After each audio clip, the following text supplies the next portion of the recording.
Hey, we're on, we're staying on. I never know with this camera. So what we've got here, a quick intro tonight, and I'm not going to do much tonight, but just a very quick intro to Al's guitar number 2, and this is an Epiphone. What do they call this one? Les Paul Special 2 special model, which is your bog standard slab shaped Les Paul with a bolt-on neck and 2 humbuckers, master volume, master tone, 3-way switch, budget tuners, but which work, and an unbound fingerboard.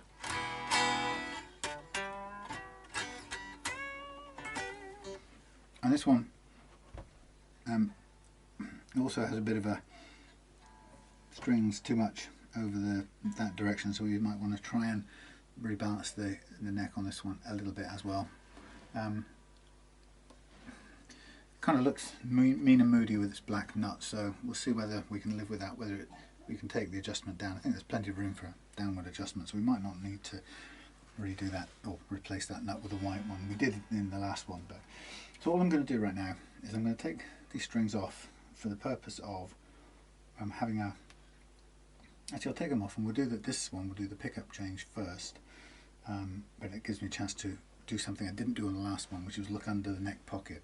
So I kind of got caught out with something slightly moving. It could have been a piece of grit or dust or even a tiny shim that might have moved that I didn't see. So, you know, it's one of those things that you can't be sure that there isn't something there. So I'm going to approach it a different way around this time. I'm still going to use these strings as sacrificial strings, so I'm going to keep them all attached to the tail, the stop tail piece, but I'm just going to tonight just get the neck off and leave it off overnight, and then we'll sort of do the pickup change first thing tomorrow, or sometime tomorrow, and then we'll put the old strings back on and do the setup after that. So these are a bit kind of wound on in that annoying way. Annoying for a guitar tech. The funny thing about these old tuners, or these budget tuners, is that people get really uptight about them, and I've been as guilty of that as anybody else. You know, as soon as you see budget tuners, you want to swap them out and put expensive looking things on there. The truth is, you're fooling yourself if you think that these tuners cause tuning problems. They don't. The cheapness of them, they work perfectly well, by the way. The only thing that the cheapness translates into is a rougher, less smooth, a less progressive tuning experience. Okay, so I'm just going to remove the bridge, put it over there, and we'll take the neck off first of all. Like I say, just to make sure that before we do anything else that there isn't any funny business going on behind here. Now, this reminds me, by the way, and it's a bit odd to jump forward in guitars, but it reminds me of an issue. Oh, this is stiff. Reminds me of an issue that I need to check on Al's number 3 guitar in the list, and that's the Japanese Fender Strat.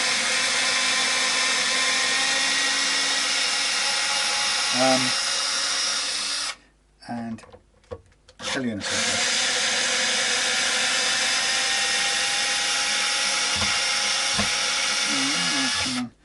Last one.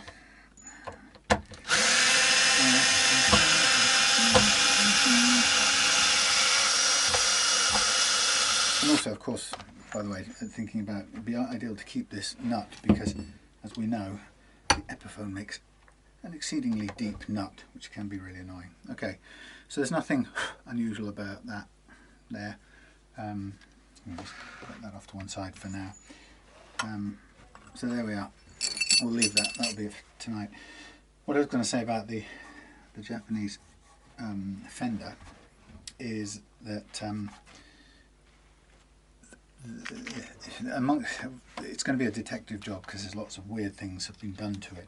But one of them, one of the things I noticed on that fender was the plate is put on as if there's something underneath it, and it causes it to buckle all around some obstruction in the centre. And I've seen this before, and it was ringing a bell, and I couldn't think what the context was that I'd seen in. And then I remembered, and I don't know if any of you folks have watched when Scott Grove did, well, I guess it was a joke, I don't know what was going on, I never really figured it out, but Scott Grove did a video in which he claimed, or maybe it was always meant to be an April Fool's, I don't know what it was, but anyway, he did a video apparently claiming, or seeming to claim, that if you wanted to shim the neck on a guitar, you could do it by putting something under here, and under the plate, and the clever people in the know did it that way. And I just looked at it, and I got to that video fairly early, and what happened is I think he took it down pretty sharpish after that. So, but I got to watch it once, and I was thinking, I respect everything Scott talks about. He's a very no-nonsense guitar tech, actually. Anyway, aside from many other things, but so I respect what he says, and it took me by surprise, this video. So I watched it, and then it got taken down, and so luckily I'd remembered what it said, and then all I then saw was a huge, I don't know where it was, but in some forum there was some massive row argument going on about this video, and everybody, you know, some people coming on saying, of course you can do it, you stupid idiots. Just shows you, you know, you either know that it's possible, or you're a complete Luddite, you have no idea, you're an a-hole. So then there were a lot of people saying, well, tell me exactly what he was saying, and of course some people couldn't remember because it had been taken down. But having seen it, I remembered what it was. So I had a guitar that I was about to set up or refurb completely. So for fun, or just because these things kind of interest me, and I decided to test it. And also because, as I say, I'd never seen Scott Grove post anything that was a joke or wrong particularly, you know, or foolish. So you know, I was of the mind, look, if it seems completely counterintuitive to me, but you know, Scott Grove is usually pretty straight down the line. So I got a guitar out, and a Strat type guitar with a neck plate, and I gave it a try, and I of course proved it was utterly impossible, and anyone who says otherwise is just not quite there. But all it does for you in trying to do this is it buckles your plate, and the only time I've ever seen that buckling of the plate like that was when I had done this test, and I could see this buckled plate around, you know, on the back of my Strat, it was an old budget thing that I was playing with. So when I saw that bulging, buckling plate on Al's favourite old Strat, my little detective Columbo thing went off, and I just thought, I can't wait to get that neck off and see, because I don't know, I've got a little hunch, and you can, if you're interested in watching when I put that video up, you can join me for the big reveal to see if there is in fact something underneath that plate. Now the reason there's even more likely to be, why would somebody be shimming that guitar? Well, it's because on that guitar, this is nothing to do with a Les Paul special, but on that guitar, the luthier who converted it from a Floyd Rose to a Strat, regular Strat, or was it two post saddle? I can't remember. No, I think it's now 6 screw. Anyway, somehow they put the front mounting screws about originally 4 millimeters above the surface of the guitar. Now the last luthier to work on it lowered it, but it's still proud of the surface. And I'm thinking, actually, if that's proud of the surface, then maybe they had to shim the neck, and maybe this person tried to shim the neck with, nearly threw that over my shoulder, with the Scott Grove joke method, well, which turned out to be, I believe, some sort of ridiculous practical joke. very unlike Scott. But anyway, so I just got this little secret hunch that maybe is what's going on. And I'll be kind of, yes, gotcha, if it is. And then I'll have to wonder why it'll be buckled. The other thing, of course, is that it shouldn't have to need a shim anyway, because that plate, or that guitar, has a micro adjuster on it. So you shouldn't end up with a buckled looking plate. Anyway, we'll see. But back to the Les Paul Special. So for those of you who like to look under the covers of things, there is nothing but a letter P on there. A bit of scuffing where maybe it's been sanded flat to meet with the joint. And there we have the kind of tidy little wiring arrangement. Unlike the Les Paul Junior double cut, this has got a little slightly triangular section rather than the little slot thing there. Makes a little bit more room for the switch to go in. I guess with the double cut Junior, often it's or the Junior, Les Paul Junior style. Obviously there isn't, if it's a single coil, there's no need for a switch, so you can just have the two pots in line. Anyway, so yeah, this is a nice simple guitar. I should make one of these as simple as this. I don't know why, but sometimes the flat body appeals to me. Sometimes I think, oh, I want to make an arch top, but an arch top is a lot of extra work. Okay, so simple matter then tomorrow of changing out these pickups, and then we'll put it back together again with the old strings on. We'll do the set up with fret leveling and go from there. I'll see you soon. Hey, good morning. Welcome to the Real Love Guitars never-ending workshop. Sounds like a 70s hit for Limahl? I don't know. Anyway, we've got here Al's Les Paul Special Epiphone, Les Paul Special, Les Paul 2 Special, Les Paul Special 2.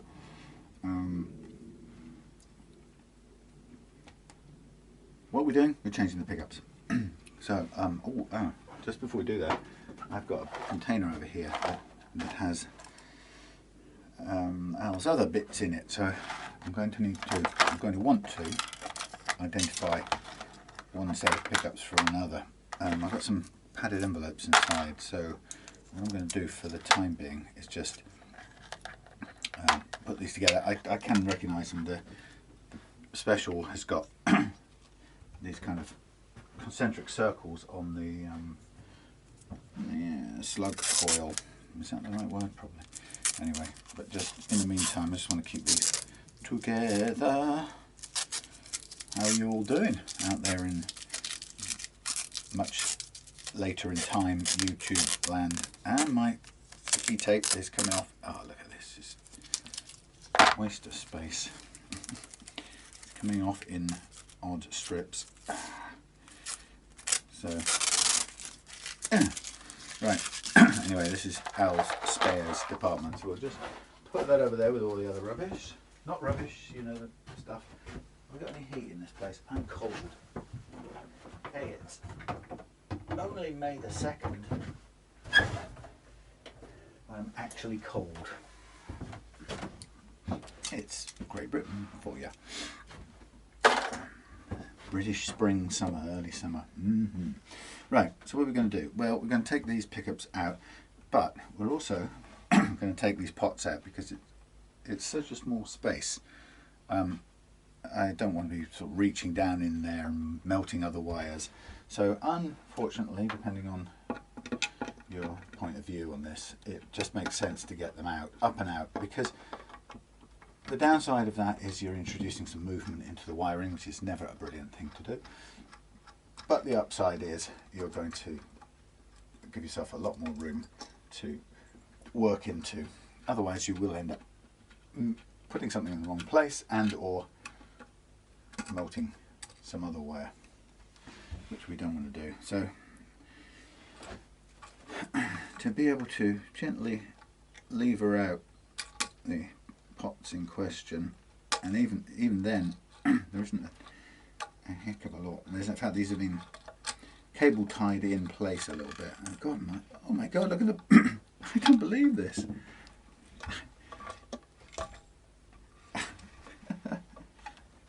all of these to buffer, to pad out one single pot. That's incredible. That is 6 washers.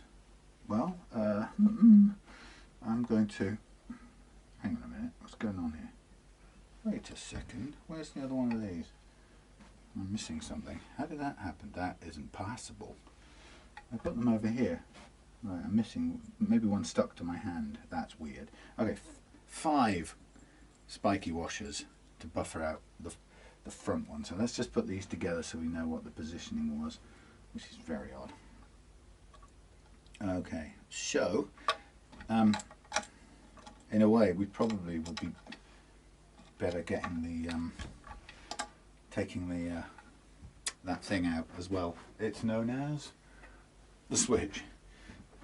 It's probably just easier to have the whole affair out. Now, one of these sides of this little tool that I've got here undoes things, and one side does things up, and that's the undoes things. Brilliant tool, donated by a very kind We Love Guitars supporter. Okay, so here we have pretty much everything out. Eek, eek. And this one I feel is going to come out with a dozen washers too. So that, God, there's so little room in here. It's just, it's unfunny. Yep, a handful of washers for each of these. So they obviously put a standard size pot in and then had to thingy it up, fill it up, raise it up. So it's 5 on each, which is consistent anyway. That you could have achieved the same thing with a single nut to hold it in place, but there we go. 5 crush washers on each. Okay, so now we have to identify where things go in this world. So we have, the reason I say that is because actually there's two ways, there's at least 2 ways of doing this. Some people, I don't know why particularly, but some people likes to, excuse me, noise. Sometimes in some wiring configurations the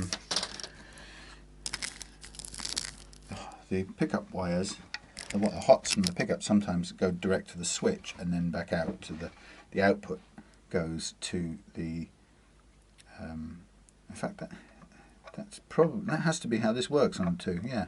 Okay, so on a 4 pot thing, you can, because you can split the pickups, they go to the individual pots and then to the switch. But here, the pickups go straight to the switch because you have to combine the signals to a single output to go. Wow, this is hardly even connected. I don't know how these things stay stuck on. So we have to remove these things, and this now gets a little bit more difficult because this is all out, and I don't want this scratching the body, but we have to figure out which is which. And stupidly I pulled this out without checking the position of things, but we'll work that out in a minute. So we have a black and a red coming from the land of pickups. I'm loath to take off the little clip here because it's tidily organised. So actually what I need to know, just for my personal info, is which is which here before I do any cutting, because that just makes things a lot easier. So I shall employ a electric screwdriver. Sorry about this, not very good view.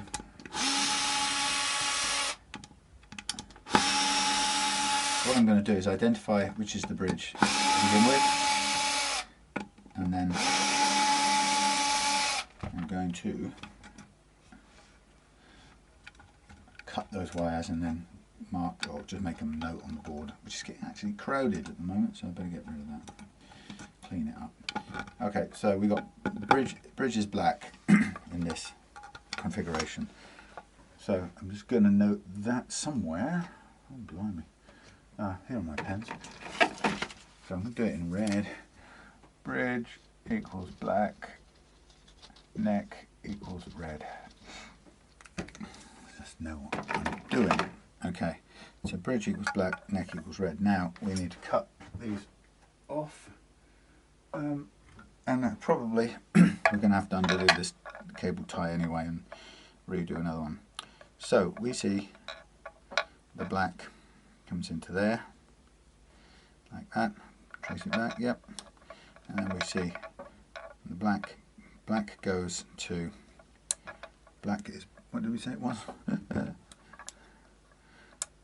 So I'm just going to mark which way round the switch goes, because this always gets, I always get confused with this, believe it or not. Right, that's neck. So that's neck selected, that's both, that's bridge, both, bridge. So that has got to be sticking through and pointing down. So I'm going to mark this as the bottom of the switch. I know it's face down when the time comes. Just otherwise it's so easy to go through, oh, there you are, go through all of that and then end up putting it back the wrong way and having to take it apart again. So we know that the red going to this side is the neck pickup, and this red one here is the output that goes to the volume pot. We've got B500 as a volume and A500 as the tone on this guitar, which some people do it differently to that.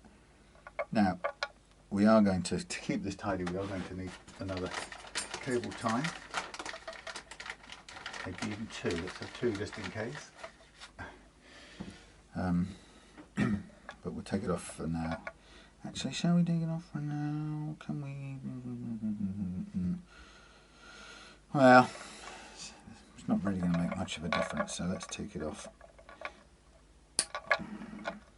Okay, so that way we can more easily remove the bridge pickup wire, comme ça.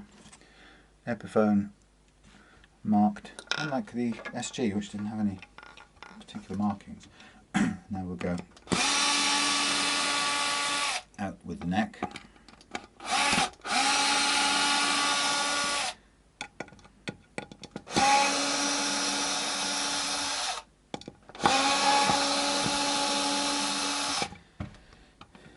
Okay. And the 4 little screws.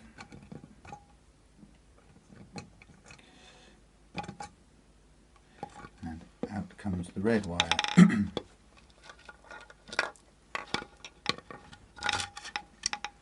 There she is. Neck and bridge, clearly marked. Okay, put that down a second. Put these. We're gonna now, providing that these are duplicate in terms of the position of the holes, then we can swap over the whole unit, including the surrounds. But it's not always the case that those are identical footprints, I suppose. So let's try it now. Before I do that, I'm just going to mask off the ends of these wires to get them to go through the holes a bit easier, because it's always a pain.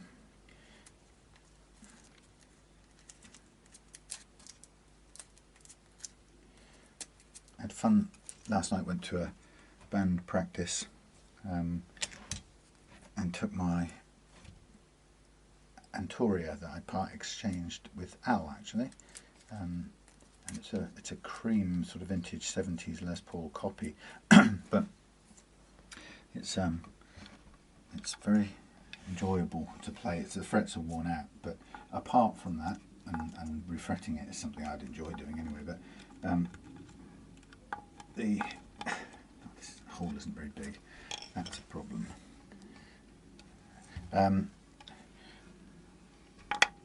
Yeah, it's I really enjoyed playing it. I mean, it's beautiful looking thing, and it actually sounded great. It had a really nice, creamy. I've already sort of spotted that I like the middle pickup position best on that guitar. Funnily enough, I don't quite know why it's so much nicer than the others, but it is. But anyway, it played and sounded great. So, but it also, the thing I noticed about it that was really surprised me was how easily quickly it fed back. Okay, these are a good position, they are a good shape, they fit straight on. Ah, we can't use them. Oh, start again. Right, the reason we can't use them is because they are curved and the originals are flat, so I should have looked straight away. So despite everything, we are going to need to swap over, so let's do it.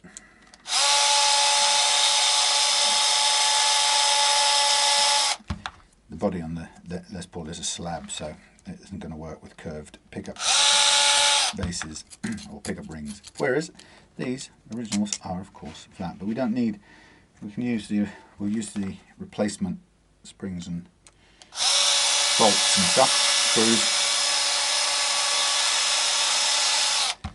We just need the outer bit. So there we are, bridge. Yeah. So it's an interesting experience because my first reaction to feeding back was, oh no, I'm going to have to wax pot these. Although I'm fully aware that some musicians really love to play with unpotted pickups, and many manufacturers make them because they have a characteristic, they have a sort of feedback characteristic which people, you know, the history of rock and roll is made on. It sounds great. So what have I just done now? I've just taken off these things and put the wrong things right. That one and that one goes there, and that one, get serious fella, that one and that one go there. Right, there's the curved bottom one off to one side, there's the flat bottom one. Yeah, so anyway, yeah, so I you know, my first instinct was, oh, I've got to repot these pickups, and then I just played it a bit and realised that the feedback was actually fairly progressive. It wasn't you know, it wasn't impossible. In fact, all you had to do to stop it was to touch the strings and it would go away. So it was, you know, it wasn't out of control in any way. So in fact, it was the, you know, if you took the strings out of the equation, the feedback loop was effectively closed down. So a unusual and new experience for me was then to play with feedback and you know, factor it in. It was great fun. It sounded awesome. So now I'm a fan of slightly microphonic vintage pickups.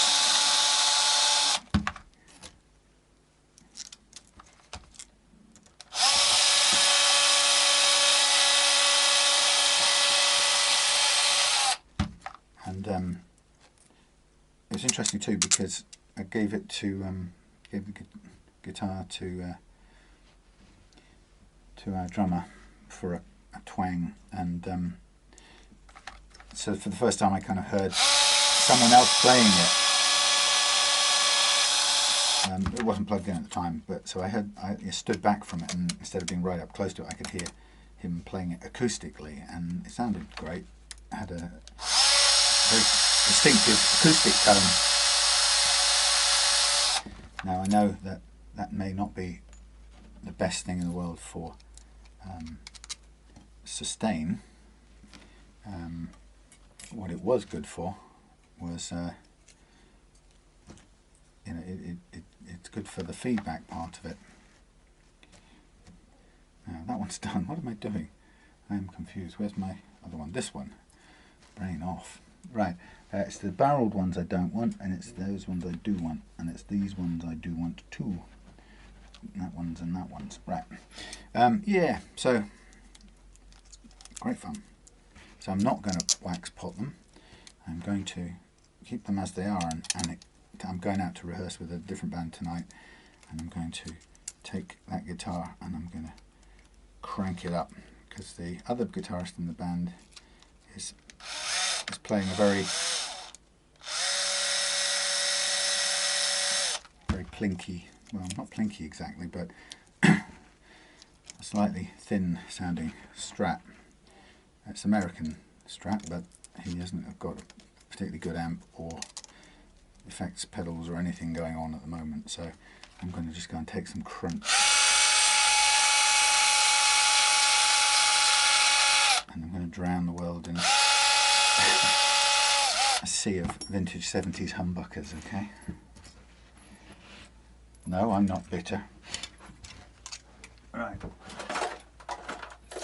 Les Paul, Epiphone Les Pauls over there. Right. Separate, separate, separate.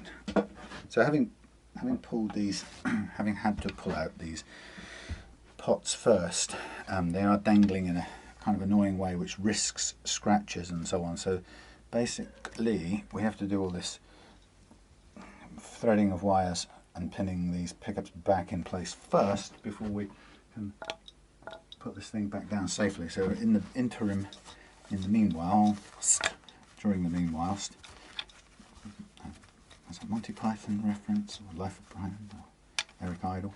Anyway, during the meanwhile, it just means I have to hold this thing up in the air to prevent any possible scratchings, damagesings, and let the pots dangle.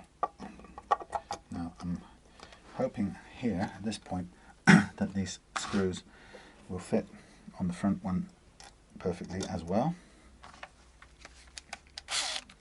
We shall see. Just sort of lightly tack it into place for now.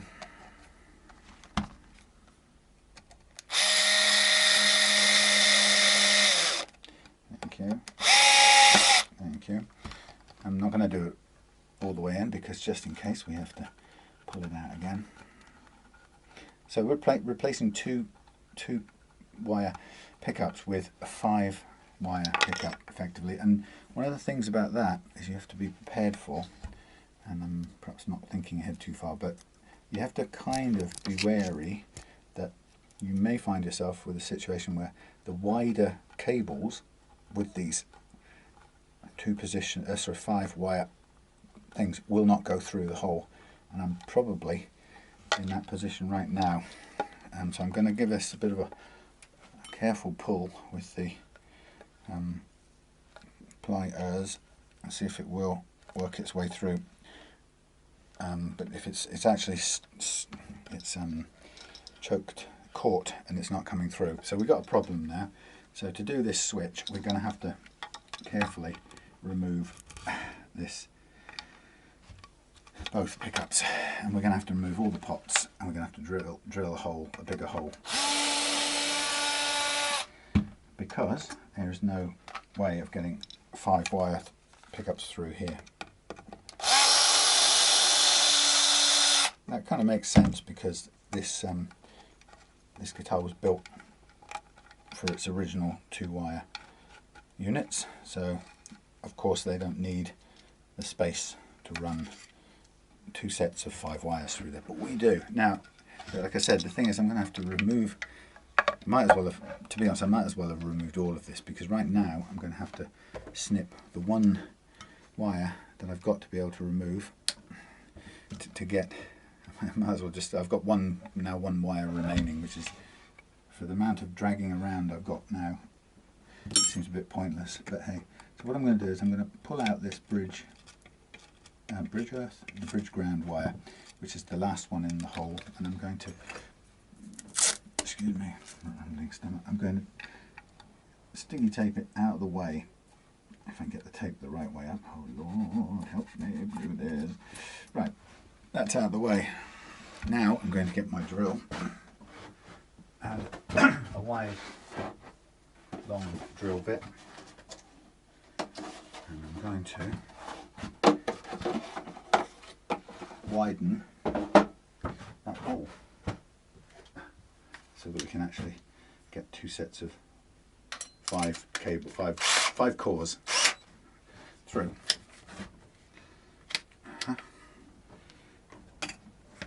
Pardon me. Right, where am I looking for? Oh yeah, I'm looking for this hole here. Right, back round here. Lay that down on there. And all we have to do is get through here. And we've got to get it through at a decent angle that isn't going to damage the finish. So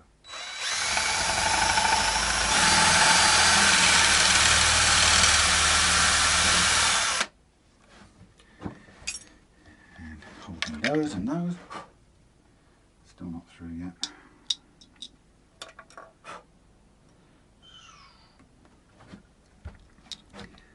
Yep, a bit more distance to go.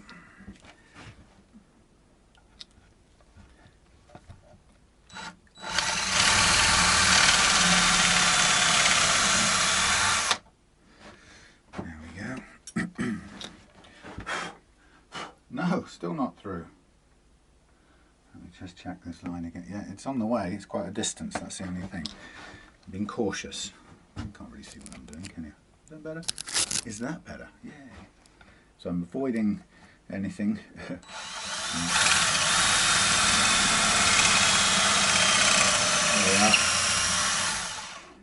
We are through.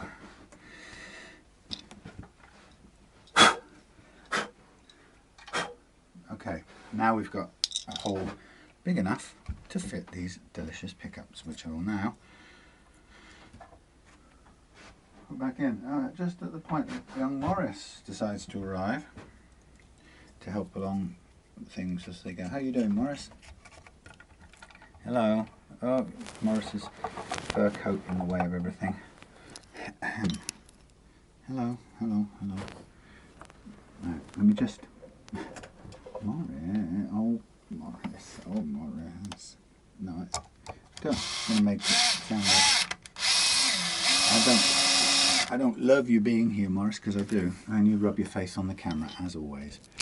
Oh,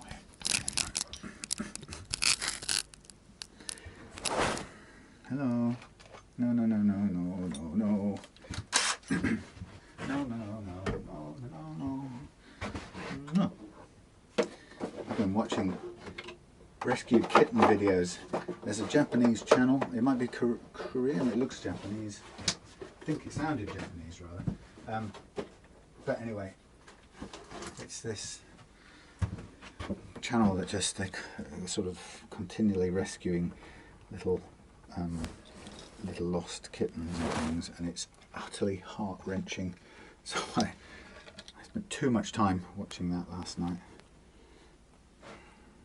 Oh, I've got to go through this hole too with this one. So the ground wire goes through as well to the bridge. Keep you all safe. What do you want, Morris? Oh, that actually hurt my nose. My nose barged me. Alright, you can stand on this because I'm going to give it a clean down anyway. But don't wipe your face on the camera, please. Oh! Morris. Morris. Right. Second one through the hole. Yeah, lovely. Look at that.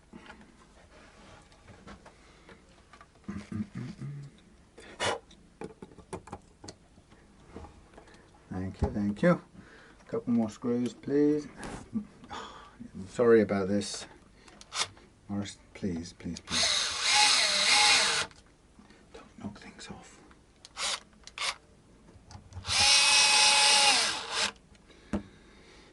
Right. Let's flip this over first now. Okay. I'll tell you what, I'm going to lift you down, my friend. And we have a stool you can sit on next to the lovely warm fire, which you don't want. You're going to run off in disgust. Right, where was I? Oh yeah, right. So now we've got our things, and luckily I still remember which is which. Don't come this way. We'll do them in bits, in pieces, bits in pieces. So that one pulled the sheath off the protective things. I'm going to have to, because I pulled it through with the pliers, it isn't happy, so I'm going to have to redo that, which we'll do bit by bit. Okay, so we have our switch with our two bits coming into it, and we know which way down it goes, and we know where, so we know where the bridge goes, we know where the it's a bit slightly wobbly, but it's working. We know where each pickup goes, which is good, and these are not very well attached at this point, so we need to reattach them a bit better. Nice, otherwise the wiring's fine. So we have time to start, get ready with the wiring department. I'm meaning to buy myself a new one of these grabbing things because this is not good enough. Right, fire on, fire in the hold, heater heating. Oh, that was not a good thing to do. A disguised drill bit point went straight into my hand as I reached for the soldery stuff, which goes.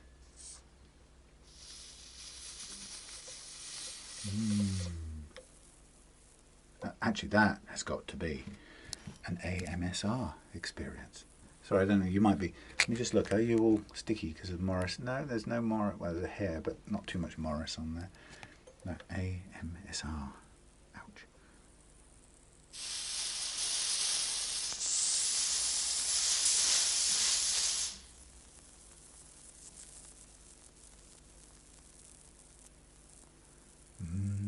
The bubbling of solder cleanery stuff. Whatever it's really called, I don't know. But still, that was nice, wasn't it? You stay there. There's no room for you at the moment, Moz.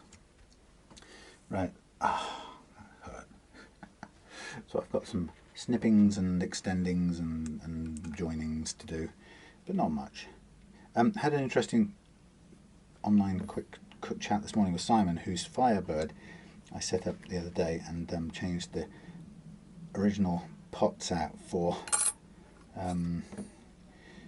from sort of standard linear pots to log pots to give a smoother progression, and it's good learning, a good lesson for me, because as I was doing that, I opened it up and I was struck by how odd the wiring was. And actually, I'm not a wiring expert by any means, but the first thing that occurred to me is I couldn't even see how this thing worked. So I was, you know, on the video you'll see me kind of audibly going, "Oh, Morris, no, come on down. It's too hot and smoky for you. Come on, there's a good boy." Yeah, you can hear me on the video going, "Oh, this is not right. What on earth is going on here?" and other such noises.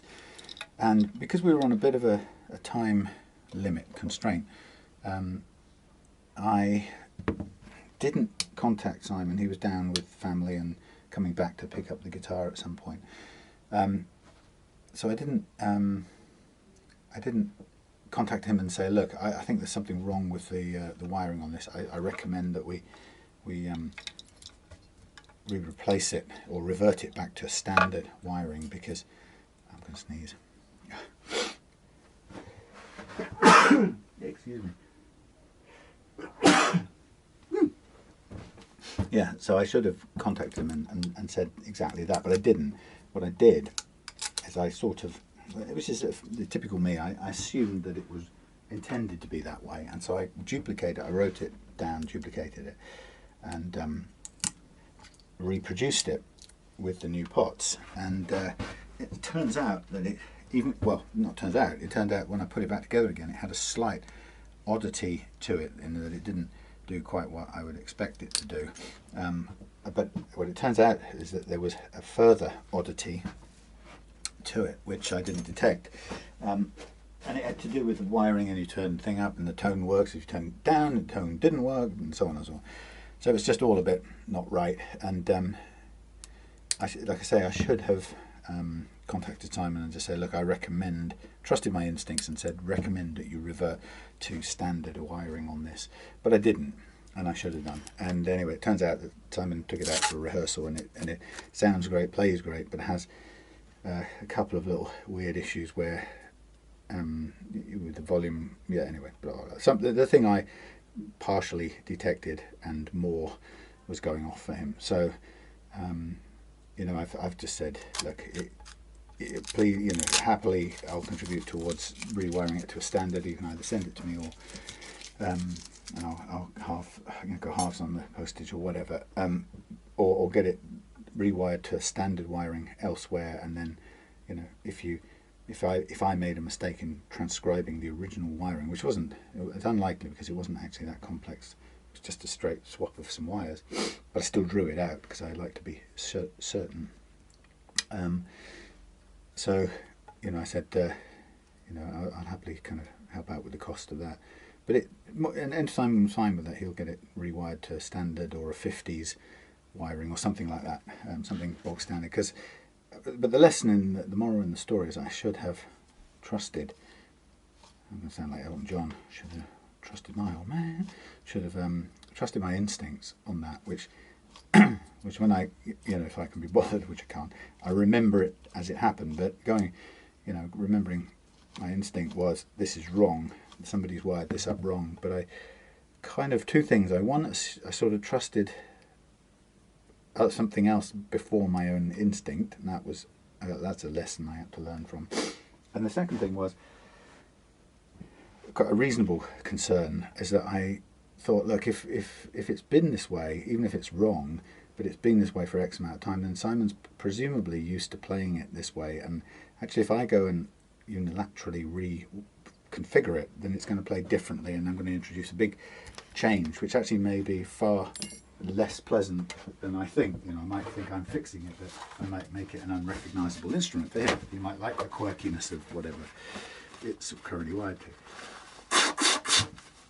But the learning was, of course, I should have alerted him to it and say, look, this isn't correct, and do you notice any weird things, and shall I just wire it to a 50s or a standard style? Because actually that would have been far easier than following this bizarre and slightly esoteric confusing wiring system that was on there.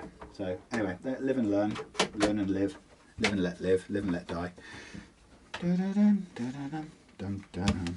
The big red space gun.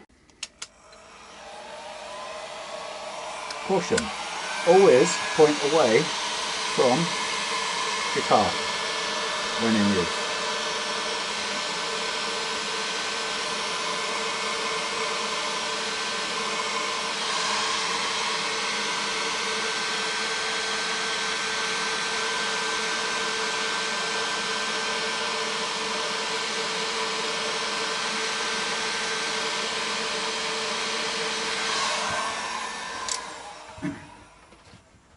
And then hang up somewhere to dry, cool off, preferably without it touching the hot nozzle, baby.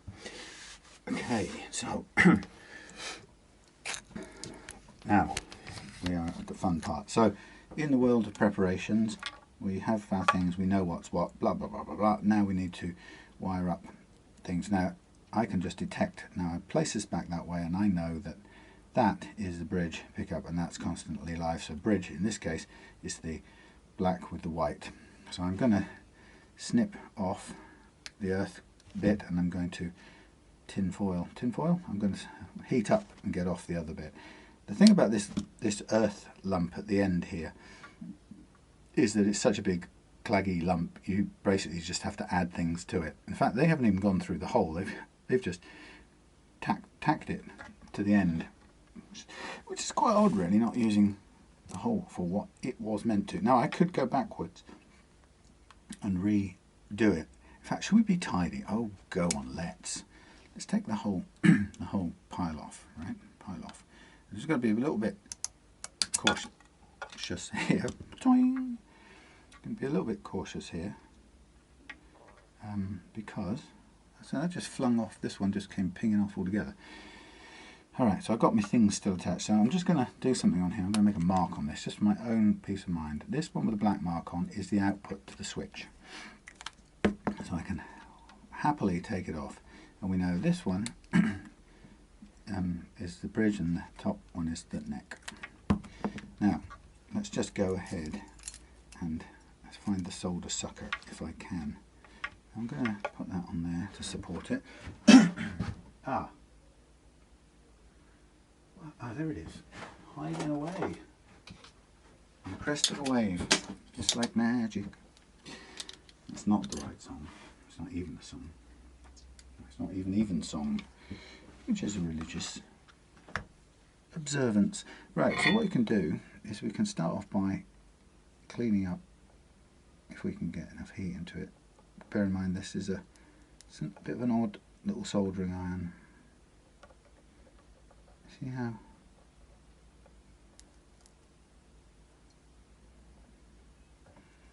Now, got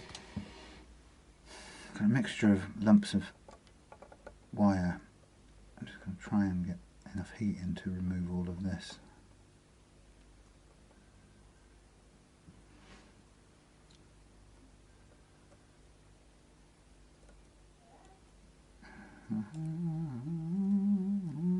Come on, no, it's such a big piece of material that it kind of clags up and goes cold very quickly.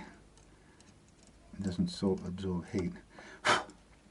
Well, that's not important, and that's cosmetic. I'm kind of wasting my time worrying about the wrong thing. So I'm just going to cut this bit here too, because I want a bit more, excuse me, a bit more access to this. I'm going to mark this up further back. This is my output, and I'm going to strip that down a little bit more so I got a bit more ground earth wire to use. One of the things that I've thought about doing one of these days is to try and do something with the least amount of wiring possible. I mean, without going into sort of locking, clip lock connectors and all that sort of stuff, snap-on connectors. I was just thinking about cutting things, because people very often leave a lot of pickup wire in place, because in case somebody else wants to buy the pickups separately or reuse them or do something, it's not considered very attractive or useful to sell somebody a pickup with 1 inch of remaining wire on it. So yeah, it tends to be left or cut quite long, in which case then you have a load of sort of material to bundle up and cable tie, and you can fill up space very, very quickly and annoyingly so. So if I just hold this in this arm and tin it, baby. Yeah, so I'd kind of like to see what I can do as the smallest possible configuration. And in things like some of my travel guitars, like the Trekkie travel guitar, it's really useful. Oh, hang on, I won't do that one. The reason why is I wanted to twine that with to others and see if we can get them all in the same place, which will mean stripping this back a bit further. Now, what I don't know at this point is whether all 3 ground wire bits will go comfortably through that hole, but we shall see. Anyway, yes, I was thinking about what's the leastest wire you can get away with, have the tidiest, snuggest arrangement possible. Okay, so this is what the challenge is. Can we get all 3, not that one, all 4, 3, only 3, all 3 bits of wire, bits of ground wire through that single hole? I know 2 of these are very thick, so it's not really kind of bend it the same way, so it's not, braiding is not a very easy option. Get out the way, you 2 further up that way. God, it isn't easy at all.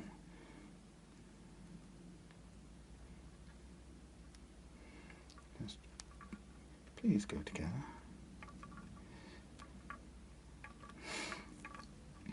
Now, pull that one out of the way because I don't want that one to melt through while we attach that. And then can we get those 3 together? Nope, they don't want to go. Ah, annoyings.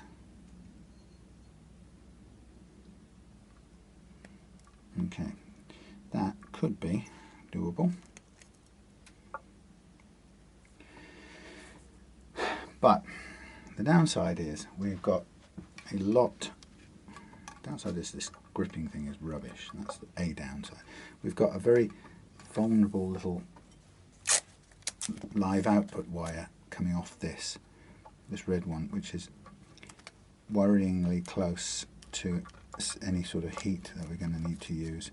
So if I just hold that as far out of the way as I can whilst I try to create a union of all of these things. Now, whether we're going to get enough heat into this whole thing is anyone's guess.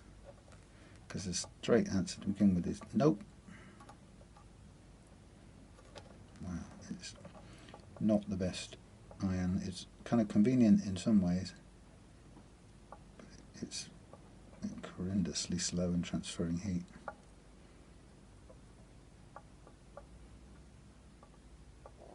In fact, I'm struggling to get heat onto this.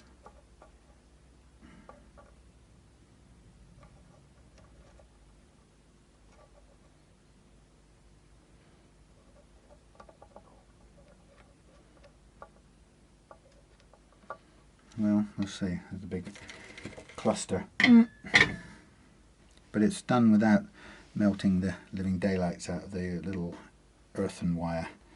That's part of the deal. So let's just turn that around and I'll pull off these leftover bits. So even a simple change of pickups, when you get to it, can suddenly start to get, not messy exactly, but can start to require a bit of tidy up if you're going to live happily ever after with it. So there goes that. Drop it on the floor.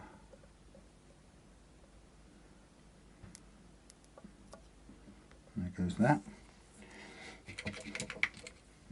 Okay, so things are looking clean now from the bridge side of things. Oh, see, that doesn't really help to have the lousiest gripper in the universe. So here we go with the output. Guess what? I've made it too damn short to reach across. Fool. Holy catamarans, Batman. That is, yeah, that is just almost, I mean, I can make it work. No, that's going to earth it out. That's no good. Oh, plankton. Can you believe it? Can you absolutely believe it? Right, so I'm going to do a little jumper fix. Stupids. Give me a spare piece of wire, would you, somebody? Just a bit, just a bit.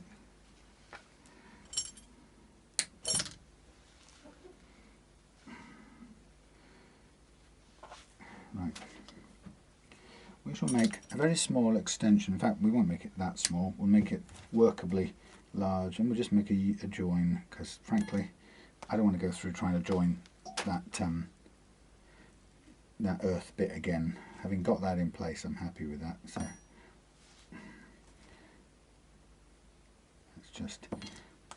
let's add more to the system rather than take away. So we do something like this.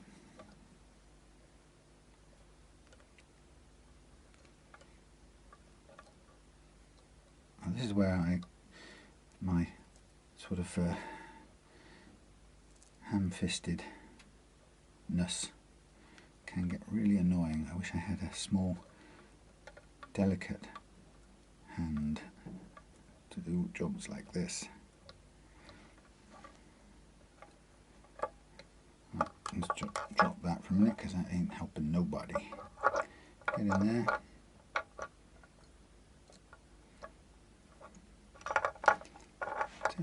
Would you stand up for a second?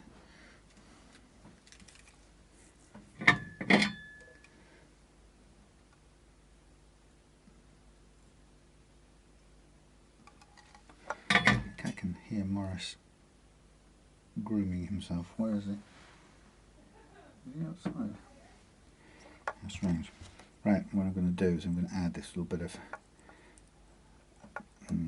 that thing. Ow! Pardon me. That thing that we call insulation. Now, to be proper, I suppose I'm going to go that one extra hog and just stick that into place.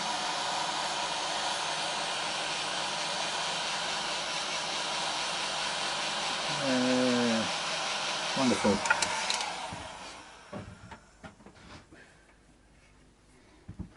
I don't quite know how I used to live without that heater thing. I used to try and do it with a flame, and of course you'd really much more likely end up melting wires and stuff. So that heat gun, hot air gun, is an absolute boon, baby.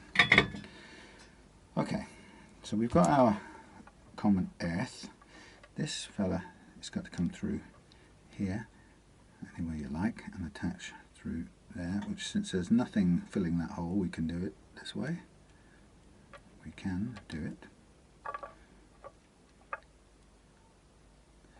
Now, having said it, I want to do it with the least wire. I've now added wire to this arrangement, but in the circumstances, I forgive myself fully. Now, get down to here, and this thing is, we can bend these out. That's the other good thing. If you're feeling cramped in this space, just bend the lugs of the switch away from danger, because obviously you've got to ensure they don't come anywhere near touching out on each other. So there we have the live middle, or the output to the switch, I should really call it, sorted. And now we're going to solder this baby in place. And this time we're going to make it go all the way through that hole. And when it's dried, set, colded, we can take the little snippers and just take off the excess. Okay, so there's our output done, which we can sort of bend into a line for tidiness sake. Now we come down to our which is which. The black wire is the bridge, and we know that that comes across and goes into this here side. Now we can either bend it across. I'm not sure I quite like that too much, but we can get it up close and then bend it back through that way. And now, of course, it won't stay where I need it to stay for the purpose of soldering it. Well, just about will, but it's going to melt a bit of the rubber too. But that's because they've made it with such a short, short wire, really, basically.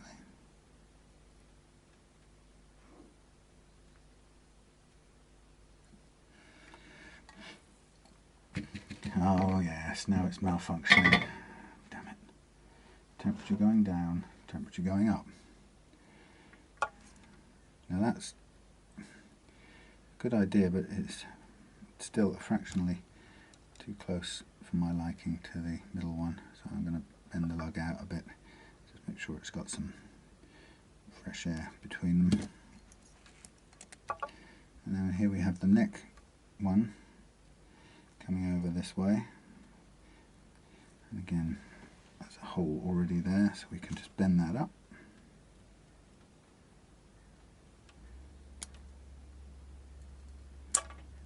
See, having a stupid clip like this that gives way at that point is just infuriating. Look at that, see, that just wants to unplug and fall out like that.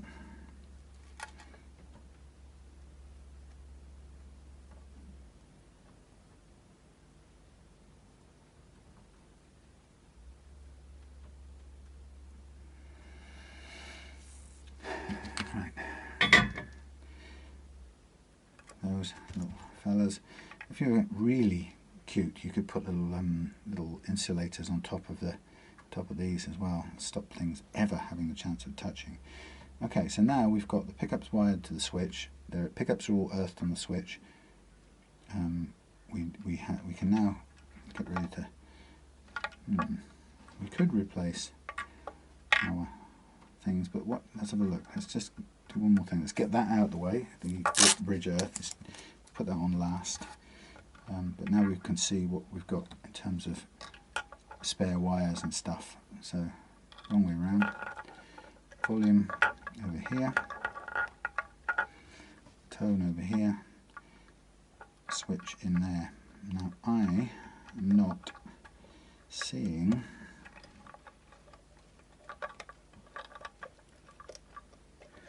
Why is that not going through the hole, please? Thank you. I think I'm just going to anchor the switch in place first of all.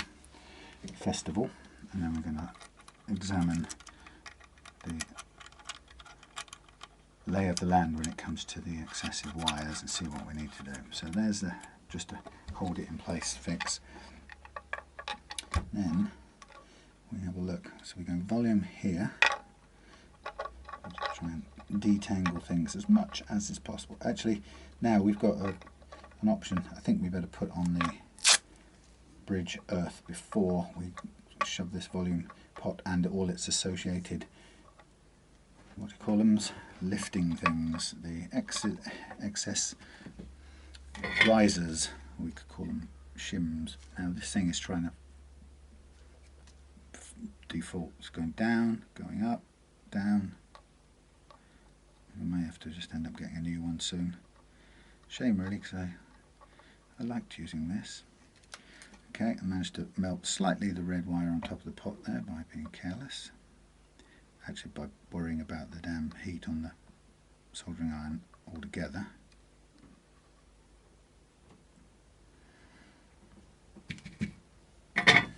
Stay. Okay, so now we've got to play 5 crunchy washers. We've probably achieved the same thing.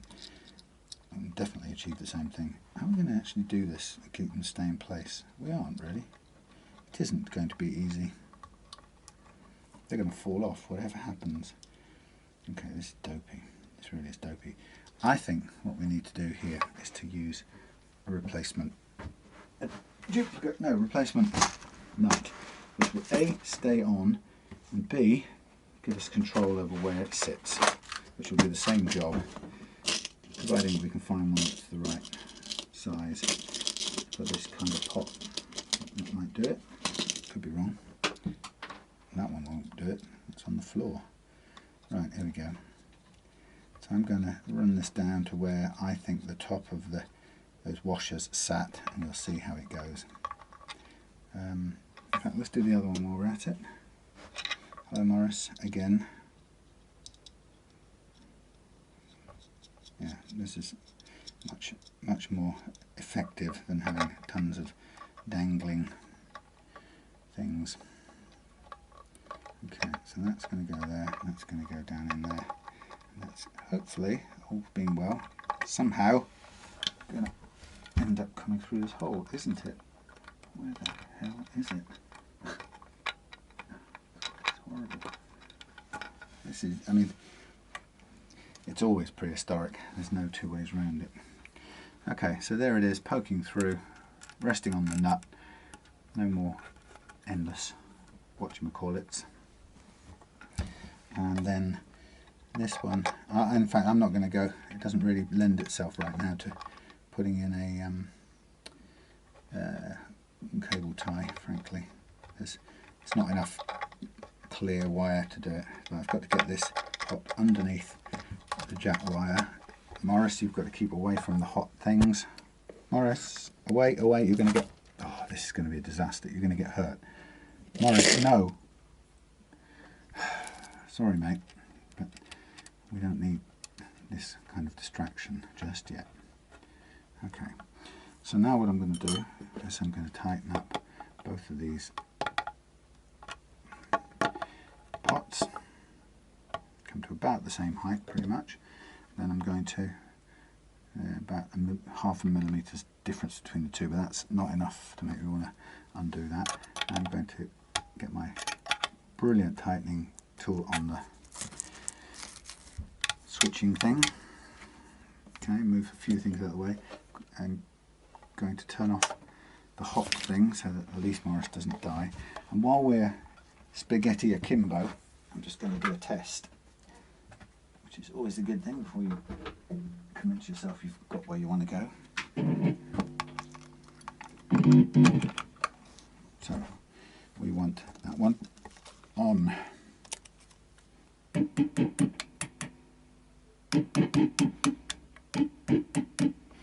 Very good.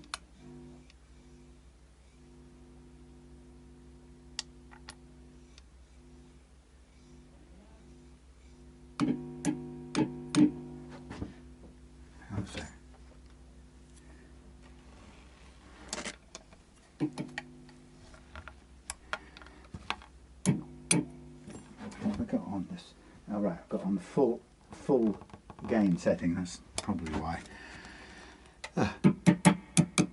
Both.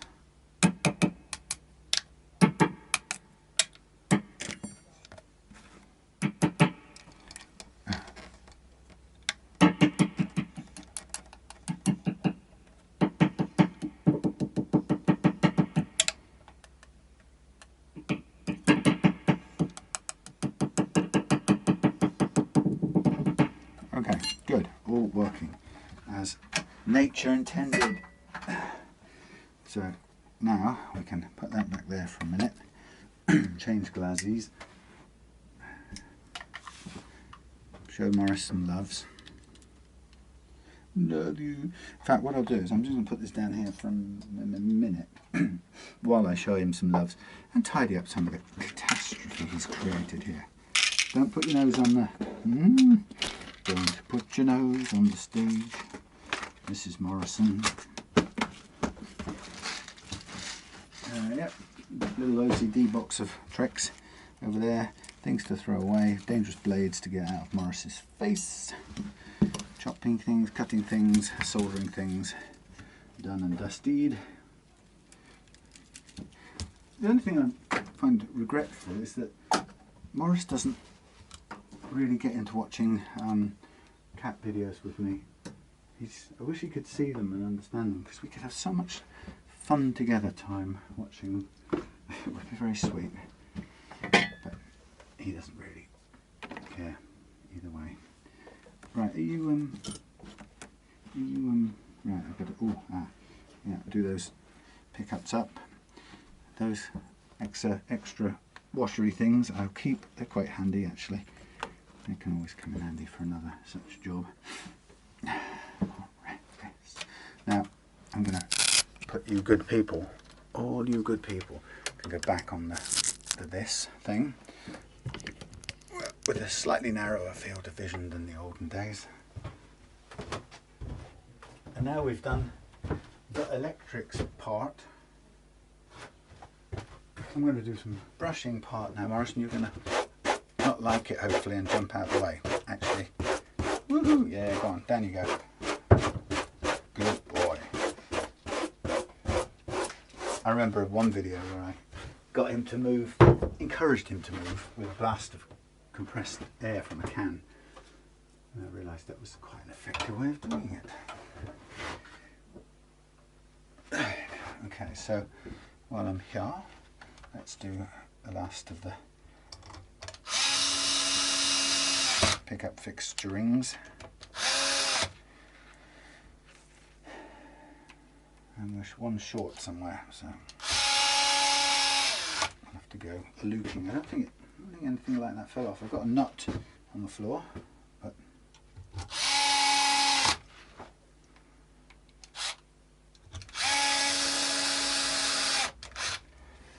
probably going to be there. It is. Very good.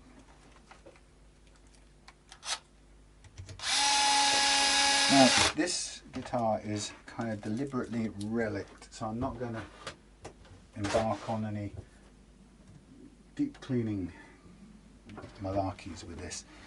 It's not meant to look showroom shiny. It's got some hand sanding, making it look relic, which I think looks all right. But anyway, so yeah, here we are. Electrics done.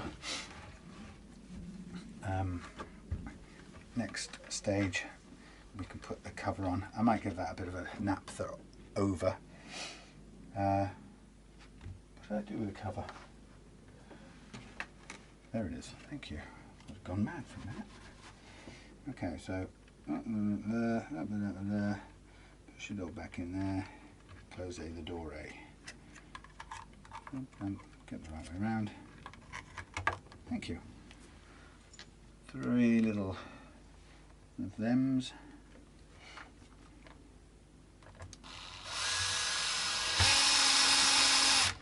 And we're good to go in the electrics world.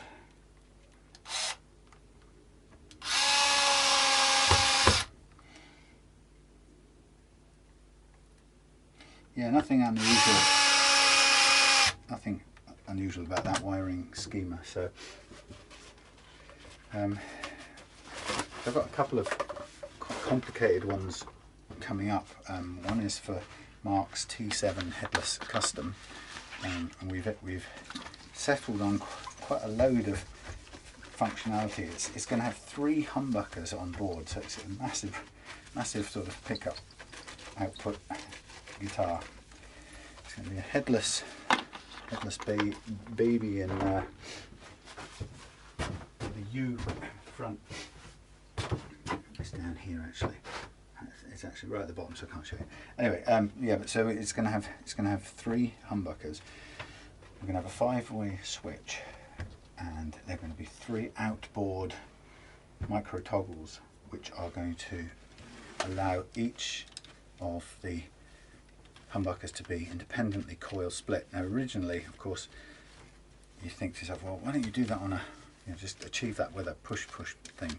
The problem was, and it's quite an interesting thing to think through when you're designing something or making something. The start point was, we're going to go with 3 humbuckers, but we're going to go with the master volume, master tone. And the simple reason for that is that most people, well, it seems that most people don't really ever get around to using independent tones for each pickup. In fact, it often gets just almost unnecessarily complicated to do that, because you have the interaction of the pots and the tones, and it all goes a bit odd. So the decision was to have, for room as well and elegance, I suppose, was to have a master tone, master volume. But you've got 3 pickups to control. So although the master tone and the master volume can both be push fully functioning switches, the thing that got me now, okay. The thing that got me was, let's just hold fire a second. I'm going to use a couple of dummy strings to do something here. We'll keep that like that. Now remember, we had I'll come back to my story about pots and things, but we had a problem with free E string. Wow. We had a problem with the alignment that Al wasn't totally happy with. So what I'm going to do, how many E's have we got here? Wow, we really do have 2 E's. But I'm always looking for E's, and I don't need to waste E's in order to do this. So let's do a B, that's close enough, and then E. I'm going to hang my E's somewhere where I'd like to hang them somewhere I can just get to them for when I break them and stuff. B and a thing. Right, and these can go in the spares, that can go in the bin. Spares live up here, randomly shoved together. Yeah, so Al had pointed out, I've already... No, don't be disheartened, Samuel. Don't give up. Don't give up. All you need is a stop bar to do this. You don't need owls, the one that's still got a set of 10s on it, or 11s or whatever. You just need a stop bar. And if you haven't got a stop bar kicking around in this pile of goodies, then who does? Well, well, I have, but it's a gold one. I don't want to take it out. This packing. Come on, you've got to have one silver one. One silver man knocking about here. In fact, all of this should have been in there, because this is not a really clever place to put things anymore. Too much spares.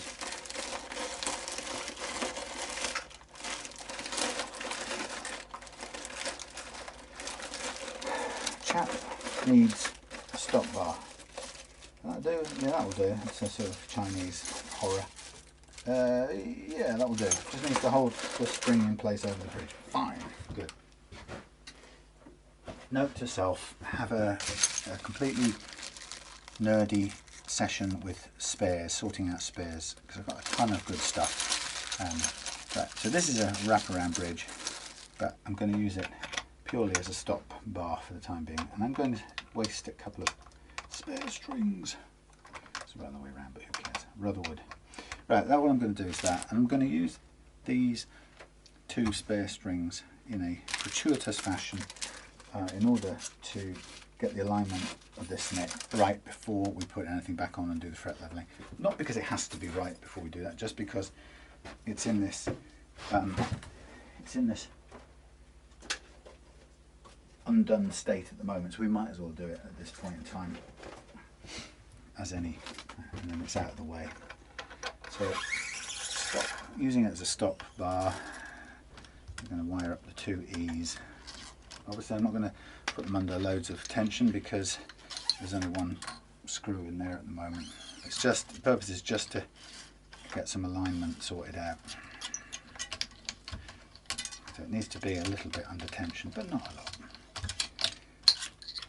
So I don't know why I bothered doing it the conventional way. Okay, number 1, number 2. What's the time, Mr. Wolf?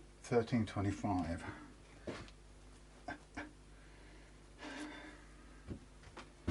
I'm rehearsing again tonight. I'm going to take out the Antoria Cream 70s Beastie again. That's great. That's now. How did that happen? It's got stuck under there.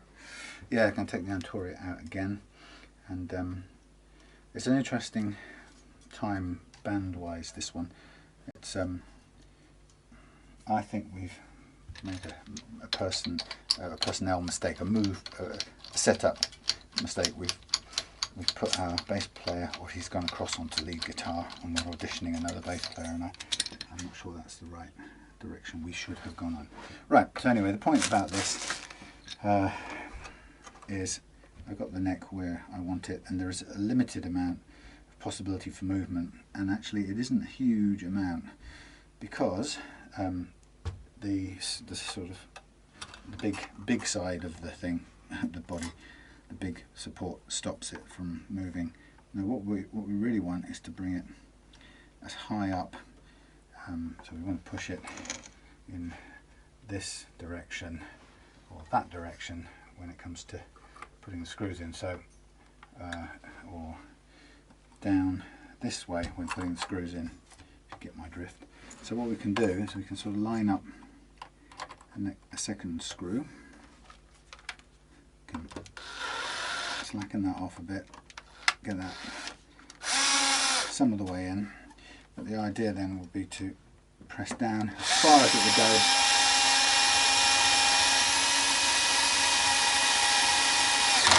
and really tighten that one up first, and then go with this one.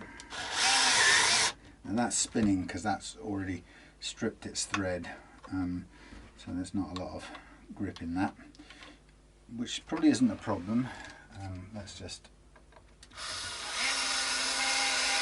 see what the others are like. That's good.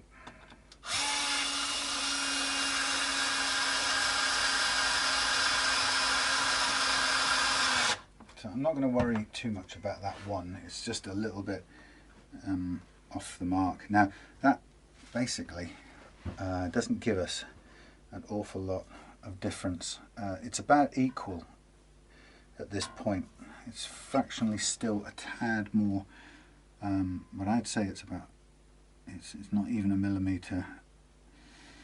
Question is in this position here, does it play, is there enough room to play without it falling off? And actually it's way better than most Strats that you'll ever see, because the Les Paul thing, Gibson always seems to put a lot of real estate either side of the strings.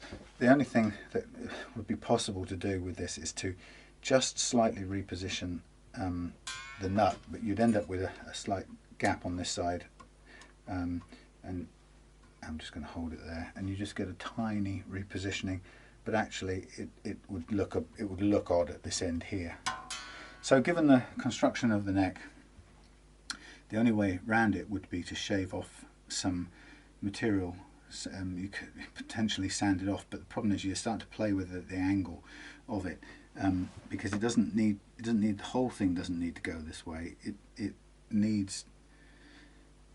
So I'm completely mad. Let's have a think. The whole thing goes this way. We get an effect that's like that, and that comes too close to the edge. If the neck, if that stays where it is largely, but this end moves,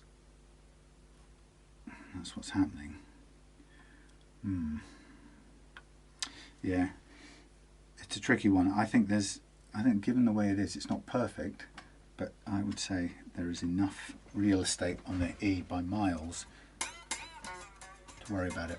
I wouldn't go drilling and refilling, filling and re-drilling for the sake of this 1 millimeters difference. The stripping screw in here,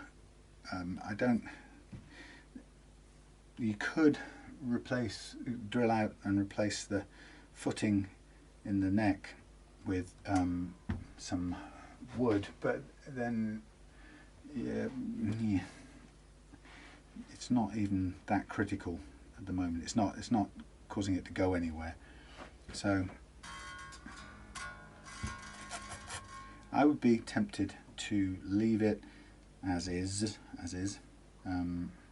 trying to think. Yeah, I think leave it as is. It's the other 3 screws are holding it perfectly well. I mean, alternatives is to add something like resin to go in there with it, but then you end up with a blob of stuff which could make removing the screw difficult. Right now it's working. It's just at the point of turning too much, but the other 3 are in very firm. So I think there's no further room this can go in the direction we want it to go. So, like I say, short of drilling, filling, re-drilling, and moving this over. Of course, there is an alternative. There's a 40 quid solution to this if it was that annoying, and that is the 3D bridge made by Schaller, and that would allow you to position these strings anywhere you want across within reason. So you could, for example, with that bridge end up, and what I'm looking at here is that the real thing that needs to move in terms of this, well, 2 things you kind of could do with moving a millimetre at the nut, like that. Oh, maybe a bit less than a millimetre, about that. Yeah, maybe a millimetre at the nut, and then it's about 1.5 millimetres at the bridge end, and that would be, to me, a perfect alignment. And it actually puts it perfectly over the poles as well. So it could well be that the placement of this is just a millimetre off on the bridge positioning, and it's so easy to do. It's very, if the drill wanders a tiny bit or the template is a tiny bit off, you get this amount of movement. And the Tunematic bridge is completely unforgiving in that respect. I hate it for that. So we have something that, if you have a kind of slightly obsessive eye, and I don't mean that in a nasty way, because sometimes when you're a perfectionist it can really stand out. If you have a slightly obsessive eye, the fact that there's a bit more real estate on here than there is on there, it can be annoying. The question for me is am I happy with there being enough? And there's about 3 millimeters of travel on there, and that's more than enough to play with. And I could show you dozens of Strats or Telecasters where by default the strings are always closer to the edge than that. So I think this is going to, for the cost of redoing all of this bridge, you're either looking at a 40 quid bridge replacement, or you're looking at the time and effort to drill out this footing and reposition it. And even when you do that, you're still struggling to get, even with a pillar drill, you're struggling to get within more than a 0.5 millimetre accuracy of these things. It's just, it's soft wood, it's wood, it's spinning things, it's very difficult to have the kind of precision that this stupid design requires. So my advice would be to leave it as it is. Like I said, the only thing that possibly I might do once we've done the setup is take the neck off. Actually, I might do it before. Actually, I might put a new footing in there for that screw to stay in. It's one of those things. Is do I really want to hand it back with knowing one of the screws is slightly at the end of its grippingness.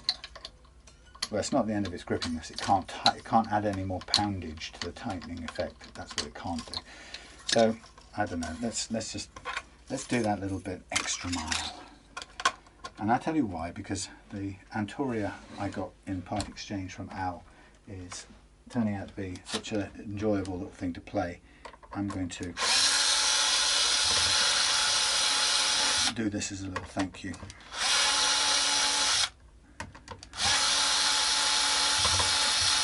And it's very snug, by the way, in the thread itself, so that's good. Well, I was going to say it's good. They're snug in that they go through, they're screwed through the pilot hole. So sometimes the pilot hole in the body is bigger than the screw thread.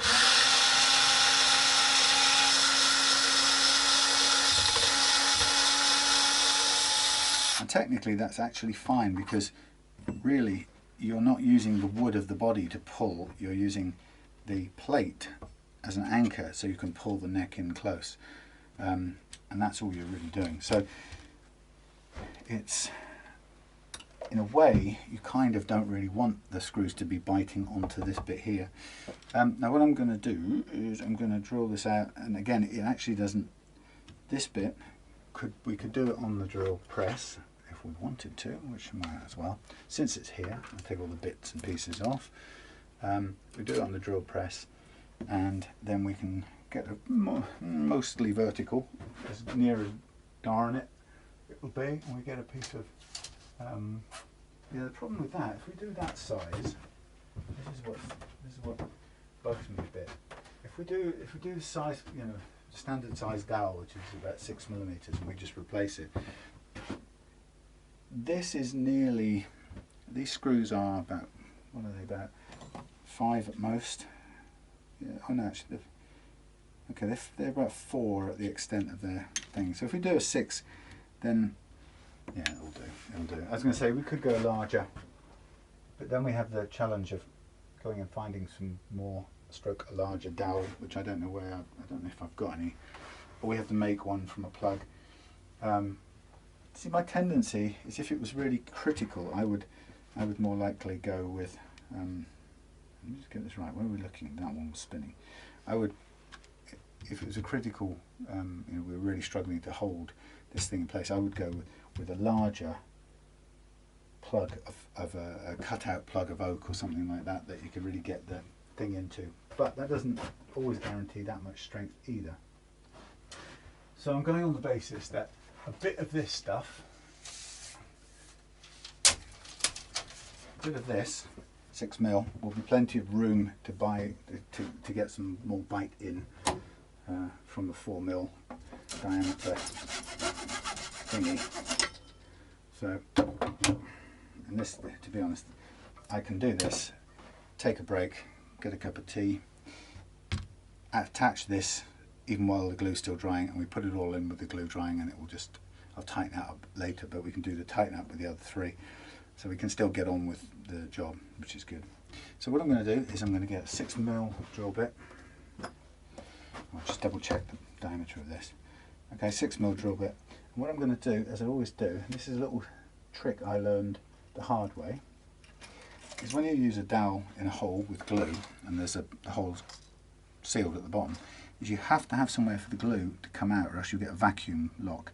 So what I do is I take the dowel and I score a channel up as far as it's going to possibly seat in the hole, so you know, it can't be any more than that, if that's the end we're going in. And then this little channel will allow the glue, excess glue, to squirt up and out. Otherwise, like I say, we'll be left with a vacuum lock, and it will bounce off. It's like pneumatic. That's what it will be. It will literally bounce off the glue. It will trap air at the bottom more than anything, and it will compress the glue, and the whole thing won't sit in the hole. So technical. Right, there's my correct diameter. But yeah, it's just one of those things you find out the hard way. So I always score the edge. I do a similar thing when I'm putting the batteries. Get this string out of the way. When I'm putting batteries, I'm putting magnets into a recess for. Could we have a mechanical? Could we have a power driver driven chuck key? It is possible, you know this? Do you know that is possible?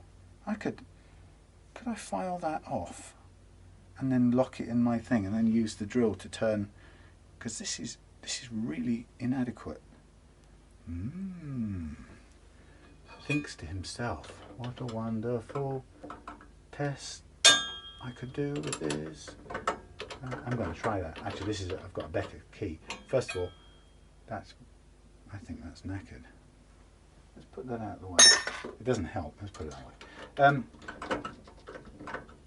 So the answer is yes. I could probably make a drill attachment for this chuck, and instead of rattling it around and softening off the teeth, as is currently the case, I could actually just point the hand drilling thing at it, and Bob would be your uncle's friend. So my pilot drill is always, oh God, simultaneously the holder of a billion other magnetically attached things. So that always happens, which is I end up throwing some on the floor and I have to remember to go after them. And there's some cut off wire down there as well. What's that all about? There's always plenty of things to be rescued from down there. So here we have our tool to drill and refill. I get around this. Yep.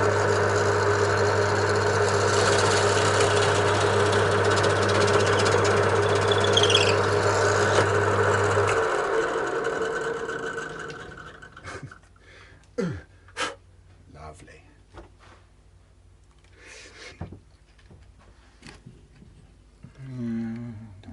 My magic arm, like I was in sort of surgery or something.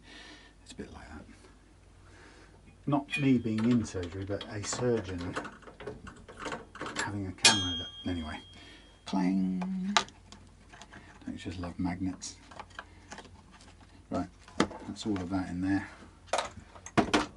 Okay, so we have now our extra thingy and our thing that fits in perfectly.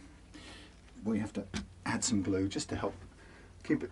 Actually, you'd probably even do this without because it's such a good fit, but let's all make it work the way we want it to work. So there's a bit of glue in my best South Wales Valleys voice.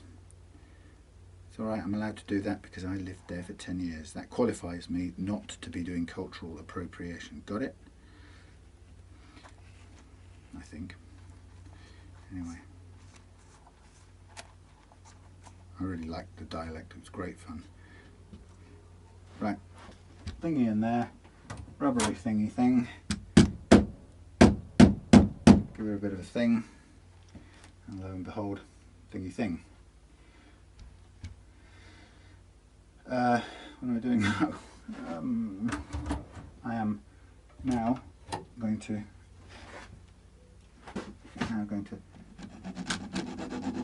cut it off. So I'm cutting slightly upwards so I don't end up scoring or disturbing the levelness of the heel. That's the last thing I want to do. Then once I've done that, I can throw away my little glue palette as always. And we can let time do the healing. No, time can do the drying. That's what time can do. And we use another blade of the kind that I usually use to chop my thumb and fingers to pieces, but for which there is no substitute, to be honest. I've just got to use a blade. Anyway, so there's the thing, and then you can wipe off the excess glue and get in there at a nice flat level and just use the very sharp, I said very sharp, new blade to take away any protruding material, and that way we guarantee that this is a flat heel again, and just literally, it's like shaving actually more than anything. There you go. That's absolutely flat. So what I'm going to do, this is another important little bit. Let's put these things back on here where they were belonging. No, I'm going to need to use that again in a second. What I was going to do is, rather than guess where that falls, that screw falls, I'm going to put one in, or two in, or more even, where they have gone, and there they are. I'm going to put the other ones in because they'll locate perfectly, and then when it comes to it, I'll just put our one in question in just far enough to mark it. Take it to market.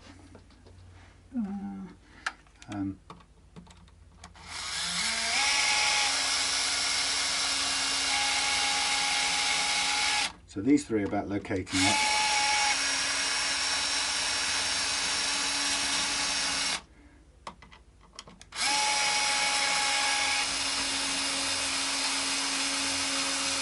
So that's holding the neck where it should be for the time being, and then I'm just going to go in far enough to make a mark, like that. And I could feel that that was just starting to push back on the heel, so I know it's made a mark.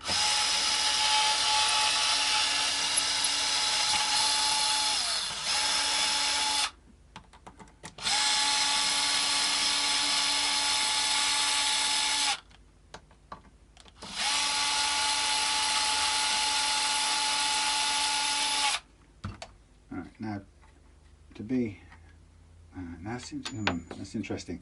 One of the things that it was okay to do a vertical pilot hole, vertical hole to put the plug in place. But sometimes when you look at the way the neck works, sometimes you have to admit or accept that the neck, the back of the body of the guitar sometimes can be shaped like this rather than parallel to it. If it's shaped like that, what happens is the screws go in parallel to the back of the body where the plate is, so they tend to go in like that if that is sloped, because that 90 degrees to this blade angle here is like that, not like that. 90 degrees to this face is like that, so you have to be kind of conscious. And looking at this, it's nice and flat, but the issue is you've got a, now I'm just trying to get my head around this, does this make a difference? You have got, yes, so in this case, whereas you have got a flat back, so the screws will come in 90 degrees to the back, the problem is, if you want to drill a pilot hole, the screws actually don't go in 90 degrees to this, because this is tilted, so the pocket's tilted at an angle, which imposes on this a backwards slant. Let me just get my brain around this. That's 90 degrees.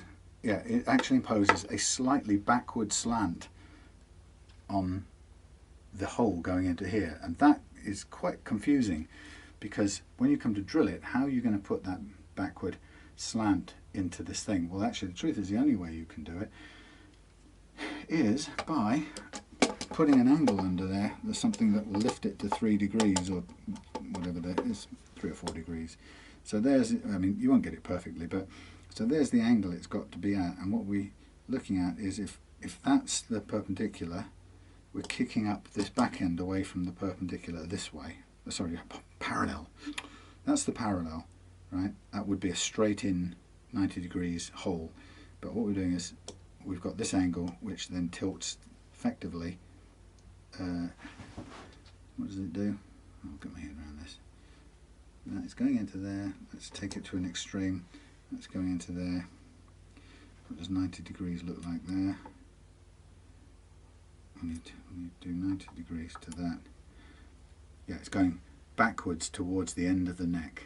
So how do you make something that's now lying down there drill backwards towards the end of the neck? You have to push this end up by the same number of degrees. So it's a confusing and annoying little scenario, which, to be honest, I don't have an exact answer for, except I do have over here a degrees. I have a, come on, what is this? Oh, it's 4 degrees. Well, that might even work, but I've got a 3 degrees ramp, but I need a wedge actually. I can get any of these off this damn thing. These are something I've made for because it helps. It's actually because you can do it really accurately with ply and a good sanding and a blade. But I've got a 4 degree slope here. So for example, we could cant the end of this up by those 4 degrees, right? And we're talking, you know, of course, if you shove the 4 degrees comes from the end, so technically we would need that from there to there, and then drill the hole like that. So if I'm going to be totally nerdishly correct, I'll do that. Truth is, you could drill a pilot hole and it would work anyway, because the screw will cut across the thing. But I'm just being really picky. And let's just see I want to give it some wriggle room here. So I'm going to attempt to go slightly under on this. So we're looking at a 3mm, so I'd rather go 2.5mm pilot hole if I have one on this. And lo and behold, 2.5. This seems a lot of trouble for tiny little holes that you could probably just do by eye actually, but I like to think on using the appliance of science. And once I've done this, I can then put the neck back on, let the glue dry, and do the final tightening up later. Right, so this is going to be a bit hand powered.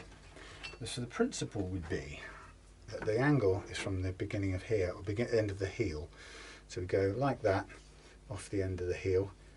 It's a bit on the kind of holding it there in place, but you know, you can see that it's giving me a sort of idea of the backwards angle that it's going to need, right? And then you've got the business of can you keep it vertical in that way. So let's just do it.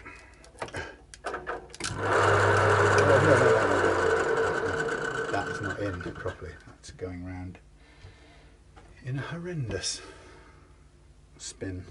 So all the best laid plans just went out the window there. Please go in properly. I thought I perhaps did up too quickly. Even though this is a way better pillar drill than my previous one, it's still a little bit on the wiggly side, to be quite honest. So if I wanted to do this really precisely, I could actually build a 2-sided ramp for this to just make sure it goes in the right direction. But here I'm going to stick the ramp in the middle, sort of hold it in place, and just do my best to approximate this. And I also have to obviously keep this roughly balanced as well.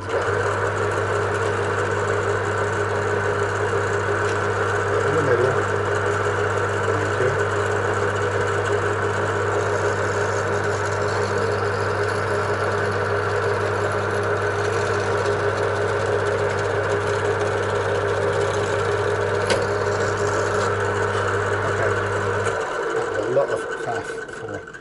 Small benefit, but I feel mighty sanctimonious. You know, I like to. It's just proving, it's making a point that this pilot hole is not vertical. No, it's not perpendicular to that surface. And if you just go ahead and drill it without keeping that in mind, you may find that it struggles. But if, you know, I suppose if you make a big enough pilot hole, it'll kind of bend its own way into that angle, and if you make it too small a one, it might struggle because it's trying to go back at an angle that the pilot hole won't allow. So it's, you know, if you do it bigger, it'll be easier, but then you won't have so much grip, and so on and so on. So it's just keep in mind that with an angle, neck angle, there is a definite issue about there being an angle in that pilot hole.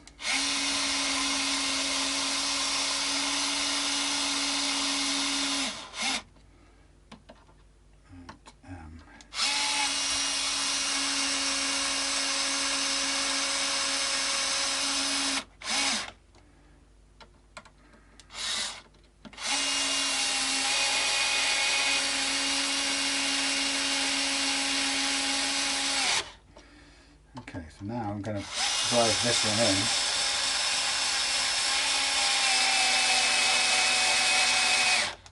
How deeply satisfying that was.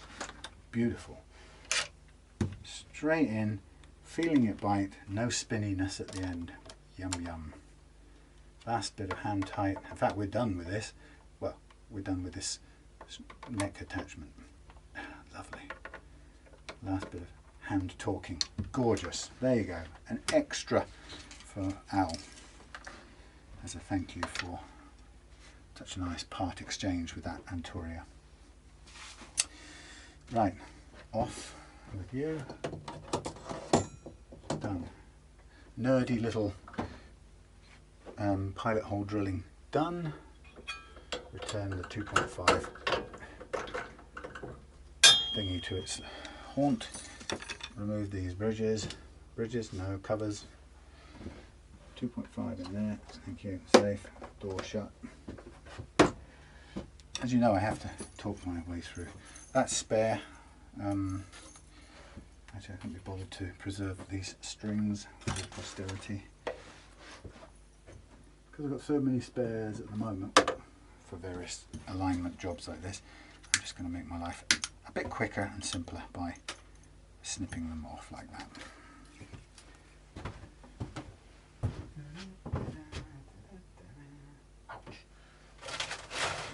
Bag of metal things, it goes.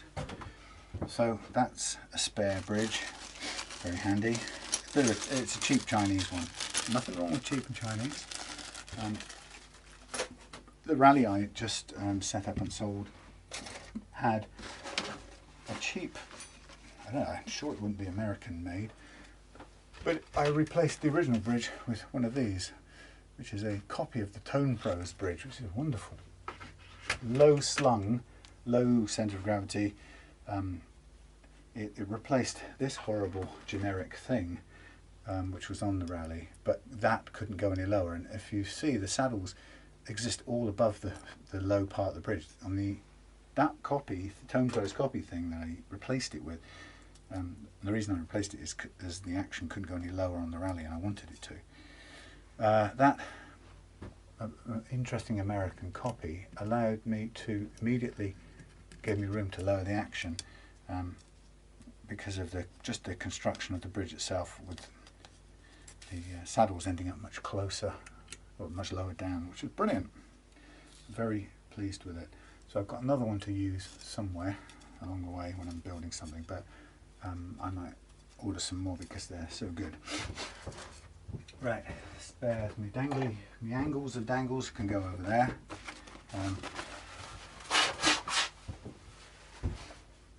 Morris is obediently sitting upon his throne. Okay, so that's that neck problem sorted out. Now we're in the zone of setup, because we've done the electrics, we've done the neck attachment, now we're setting up. So the question here is, do we go with this nut or do we go with a replacement? Now I'm going to try and go on the basis of the if it ain't broke don't fix it,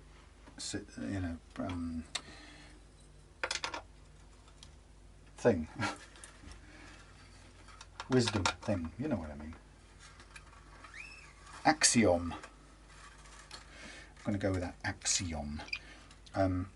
So what I'll do, since we've got the original strings on at the moment and we're going to do the setup, let's just get this up and running and we will see how well this bridge works now as we're doing this setup and tuning up to do the setup. And if it works absolutely well, then and there's a little room for any adjustments we might want to make, then actually of all the types of material that you might find already in place on a guitar, it's vitreous, but that isn't the right word, a solid, almost brittle, a very solid china-like, that's not even the right word, plastic, like some of these nuts are made out of, is actually workable. What isn't workable is this sort of softer, shaggier plastic, including, unfortunately, the stuff that many vendors sell as graphite, which I have no idea how much graphite compound content there is in any of those nuts. But the problem with them is they're quite lightweight, but worse than that, they're spongy in texture when you cut them, and as a result it's very difficult to get the nut files to actually cut. What they tend to do is compress and smooth out, and then occasionally you kind of get frustrated because you're not getting anywhere, and you add some more force to get it to cut, and then suddenly it cuts in a big whoosh and you've gone down below the very precise action you were aiming for, in the case of what I do with first fret action. So practically that kind of plastic for me is pretty much unworkable, so I avoid it. Now this is annoying too. There you go. If you get a old string like this and you're trying to reuse it for the purposes of fret leveling, what you're going to find is that the string will always snake around and press itself onto the finish of the tuner if it can. I don't know why they do that, but they are determined to scratch the paintwork. However you thread it, it'll always default to going like that with the sharp end sticking in the floor. Sticking in the floor in the finish, you know what I mean. It's one of those sod's law type things with guitars. So I'd probably it's better to do what I just did, which is to get it through, get it to sort of bite on, and then as soon as you've got a bite, cut the risky bit off so it can't come around and although this one might be too short now and it's going to try and come right off the peg. Yep, I've done it too short. Then you get a stupid situation like that. Now, this is what I hate about old strings. So now I'm going to go and find me a spare B string, and I've just used one and thrown it away, which is annoying. I'm sure I've got plenty more in here. It won't be that one, will it? Oh. Third G. Now what it could do, but it defeats the object really. Tons of spares. Thank a number of people, in particular Simon, who has kept me fairly regularly supplied with weird odds and sods strings, most of which I don't use. Where's B? There we go. Most of which I wouldn't use on customers' guitars, either on a setup or a cell. So it's not, that doesn't save me money in that respect, but it's an absolute boon for this kind of thing, where something breaks and I'm in the process of setting something up, and I need the loading of the B string, not to put something else on. So here I have one, and if it wasn't for Simon, I wouldn't. So, oh my God, come on, undo. This is incredible. No, it's doing it up again. What is going on here? That's the most unwilling. Serves me right. The most unwilling string in the history of unwilling strings.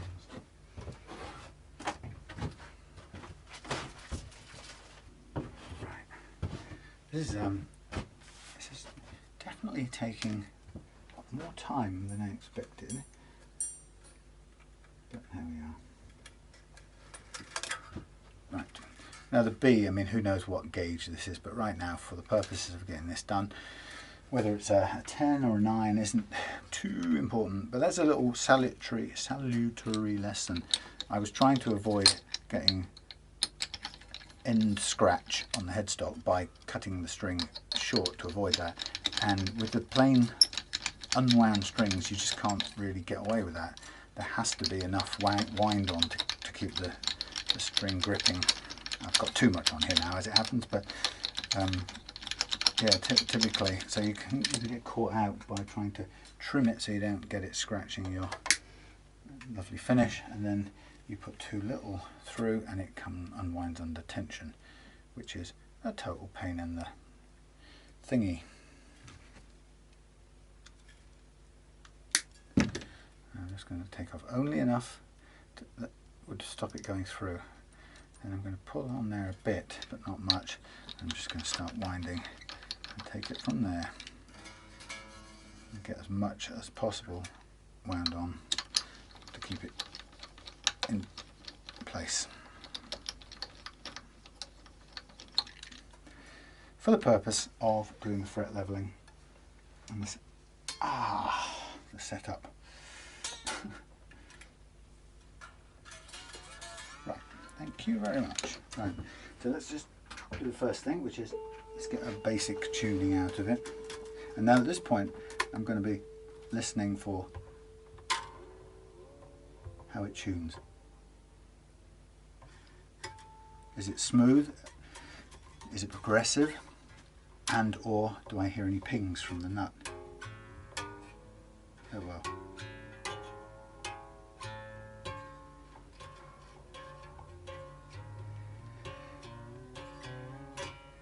So far no. I mean, so far yes, it's smooth, progressive and no pings. This tells me it should stay in tune pretty well.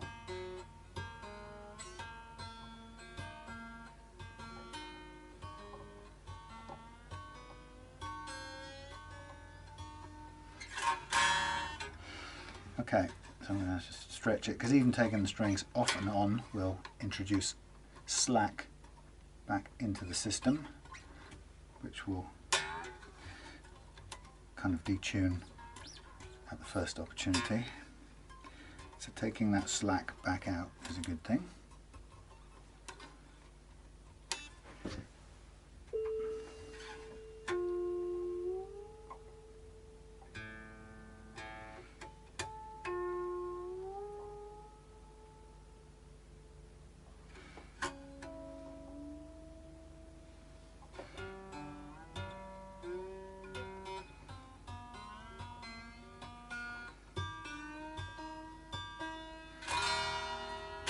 Okay, delightful. Now, this was the challenge with this guitar.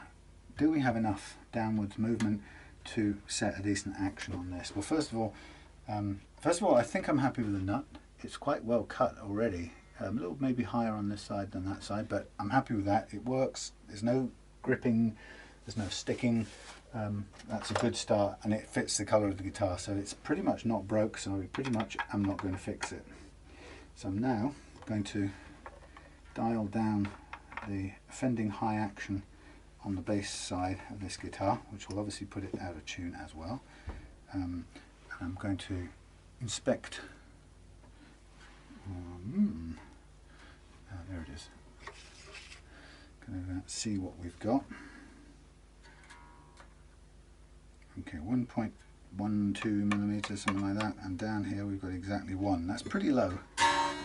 So let's tune it up again and see how it plays at that.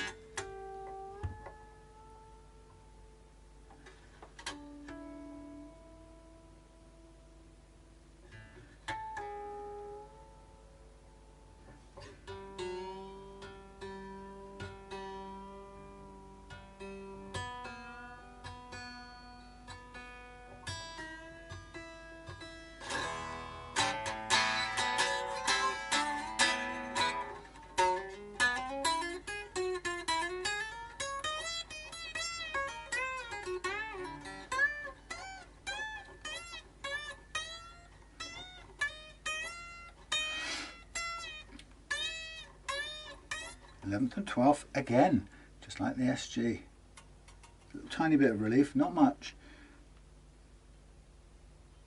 Nearly flat. But you know, if you're going for a low action, flat relief guitar with a 12-inch radius, this should do it. There's no reason why this shouldn't do it.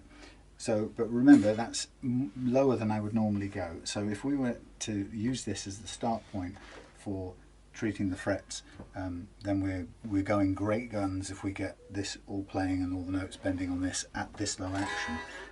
So be prepared that if I can't quite get there with this, then we may need to take that up 0.2 of a millimeter. But we're talking tiny amounts, but which make huge differences to the clearance.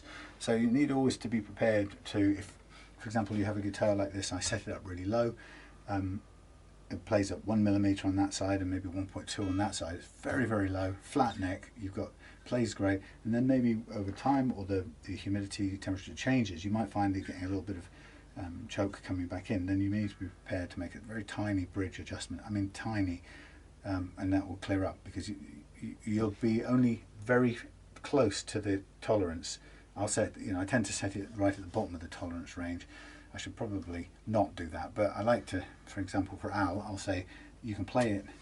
When he comes and collects it, you can see it will play at this incredibly low action, but be prepared if the weather changes or the temperature changes or the humidity changes or whatever, you may need to make a tiny adjustment up, but you're still within an ultra low action range. But just so that people know that when you are playing at these kinds of limits, the tiniest environmental thing can change that, or just rob that last little bit of clearance that we might clear up there. Doesn't help them deadening the string there. So that's just that. For example, we could now level that out, get it all playing beautifully, and clear that. And then 3 weeks now, if the weather changes a little bit, you may, or somebody's home's got different heating, you may find that clearance that we achieved disappears. But we're talking such a precisely tiny amount. You might take an eighth of a turn of the bridge up to from 1mm to 1.2, which is my usual target action, and you find that suddenly creates all the clearance you need. But I think it's important for me to make that distinction, because I think I'm sure it's not, Al is not an example, but I think it could be that some people aren't conscious that such low action, if that's what they like, has a sort of limit on, or is by definition susceptible to small climatic changes, or environmental and climatic changes. So another way you could say, sometimes if I'm not careful, I can set up guitars and become a victim of my success in setting them low, because they, by definition, they don't tolerate a lot of environmental change before they start grumbling. But it's not because it's terrible, it's because it's so close to the wire in terms of playing action. So just more and more now, I'll say to people, this is currently set to its lowest possible tolerance, but you can change that up if you prefer a higher feel to the action, or if there are small climatic changes that require it, be prepared to very slightly raise the action, and or add a tiny bit more relief. And I think it's, anyone who brings a guitar to a luthier or a tech for a setup and assumes that is going to remain precisely how it is regardless of the environmental changes is living under misapprehension, because it just can't. It's an organic material, wood, it's susceptible to all those kinds of changes. And equally, the thing that the guitar is also hugely susceptible to is individuals' playing styles, which one person can say, look, I want a really low action, and then actually what happens is you give them a really low action, and then it turns out their playing style happens to be very, very hard hitting, and it just, at a low action with a flat relief and a hard hitter, you're very likely to get buzz or slap. So it's important, or as much as you can, to have an idea of someone's playing style, and what's realistic with it, in conjunction with their playing style, but also to let them know that those adjustments, it's quite normal for those adjustments to be required, and that's, in fact, it's just vital for them to become confident doing them, because you can't just be going and taking your guitar into a tech every time the wind changes and you've lost 100,000th of a millimeter in relief, which is causing one bend high up here to choke out if you started out with a very low action. you really do need to be able to anticipate those things yourself as a player, but also to make the very slight correction to improve them, you know, and I think that then comes into this whole fear of making adjustments, fear of the unknown, and in that, you know, the whole business of sort of mystery of these things and the misinformation around these things starts to come into play. So, you know, the number of people who are just terrified to make an adjustment on the truss rod, you know, are treating it as if it's some sort of magical, you know, black magical sort of thing that they'll ruin the guitar. You know, and there's even people online who say, "Oh, don't adjust that, you'll break your guitar." It's almost impossible to break your guitar by adjusting the truss rod. You might, if you kind of did it with absolute strong arm force, you might shear the adjuster. About what you'll do, you could shear the adjuster, but you'll know when you're turning it that hard that you're anywhere near likely to do that.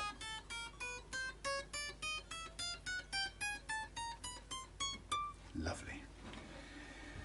So, as I expected, quite a lot of work going on the 11th, particularly the 11th, but a bit on the 12th. Not much after that, a little bit on the very last 2 frets, and some on the first few frets, which tells me that the tool is cutting or dealing with all of the areas of the neck, which means it's correctly configured. It's a good indicator of that. So, and then move on to the B track of the deal. I'm leaving, as it happens, I left the first fret action pretty much where it was, because I was quite fairly happy with it to begin with. I'll double check it and maybe make a very small adjustment if necessary after that, after we've done all of this, but I'm kind of staying off that first. It's funny enough, the first fret action is not critical, it's not really relevant to, it doesn't have a material impact on this leveling process anyway.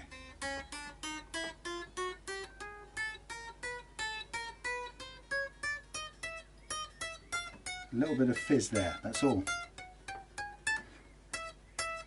Okay, so I'm going to concentrate on that fret two after joining the body, but it's very good. It's freeing up beautifully well.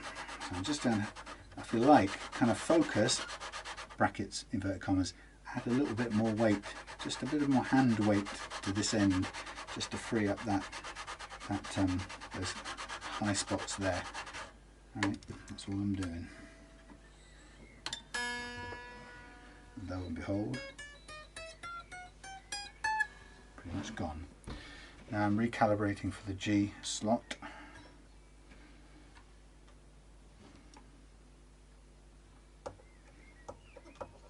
Now I need a little bit more curvature now. This started off being very flat on the B and the E, and that's a fraction too much. I couldn't even describe the amount or lack of amount of movement for these adjustments. They are minuscule, so you can only do it by feel and by, well, not feel, it visually shows you when you're right, but the amount of adjustment is by feel, and it's so little that it can change even while you're after or in between kind of using the tool like this. You find that by the time you finish using it, it's now wandered a fraction away from being mapped precisely to the guitar's curvature, relief curvature. But that's where the instinct or the experience thing starts to come in, to know how much to take in any one working like that, and then how much off the matching curve it's become. Lovely. Now here's the test.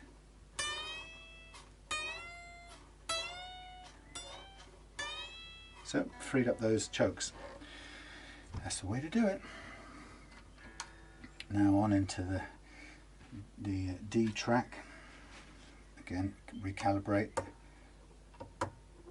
Spot on, still. Somebody pointed out the other day, which is absolutely quite right, is just if you buy these little brass nuts or whatever you use to do this work, if you choose to, make sure you measure them and get them to make sure they're the same height. So if you bought 50 of those dome nuts, just take a cross section or sample of a few and make sure they're the same height. Now, to be fair, a fraction of a mil isn't really going to matter much in the grand scheme of things, but if they're a way off, you want to make sure they're all the same. And the principle sort of depends on them, or assumes them to be the process. This method assumes that they are the same height in order for this mapping of the curve on the guitar neck to be the same, or to be accurate. So you need to make sure before you start, whatever it is, it doesn't have to be brass dome nuts. In fact, in one way you could say brass isn't a good idea because it's soft and eventually they'll wear down, and who knows. But I use them randomly, so I presume they're all wearing at the same rate, because I never use the same one. It's not like I use one here and one for there and so on. They're all being used independently, moved around randomly. Okay, so I'm just going down over the A track here, and I'm seeing the 11 is pretty bad in the end fret and the first couple ones, so same pattern.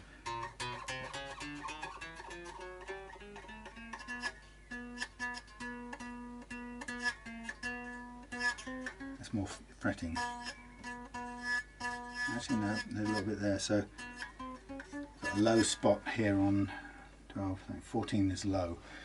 Now that's a challenge, because you have to work a low spot, you have to work the surrounding frets really, and if it's massively low, then you're going to pay in fret material in order to remove the problem, because the low fret, a low fret, makes the subsequent fret high effectively, or should we say relatively to the others. And in fret leveling, really your whole thing is defined usually more by the odd low frets than it is by the rogue high frets, and that's the annoying part of it.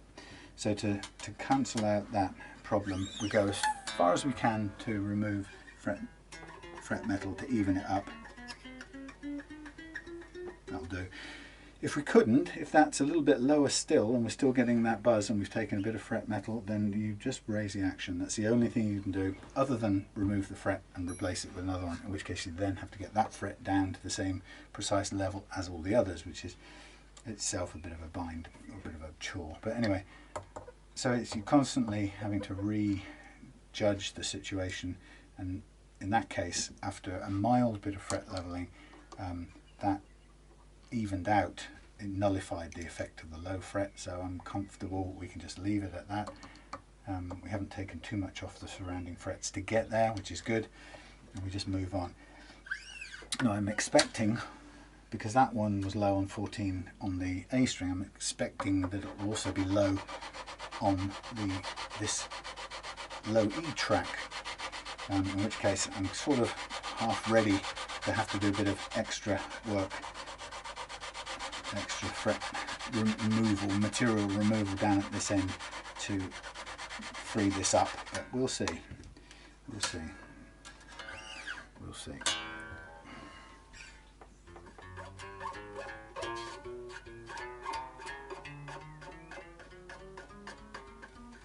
We're there.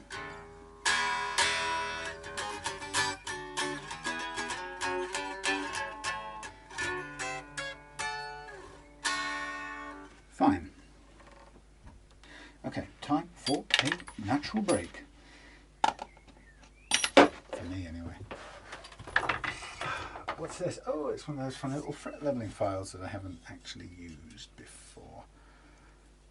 It was made for me as a test. Well, not made for me, it was made and somebody asked me to test it. But actually, the truth is I never got into a position where it would be a better method for me than doing this method at the moment, so I didn't do it. Before I go any further also, I'm going to just whiz down this edge here with this 240 grit, just to take off any sharp sticking out fret sprouts, edge, you know what I mean, the edgy, fretty edge things. And it allows me to just soften up the edges so that when we come to polish out the frets, the freshly levelled frets, what we have here now, it means I can incorporate these fret edges in a bit of that sanding off process, and softening off, I should say, and then we can end up with slightly softened shiny frets at the ends as well.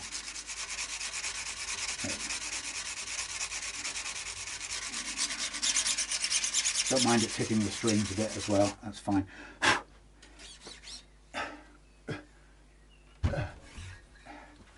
Nice.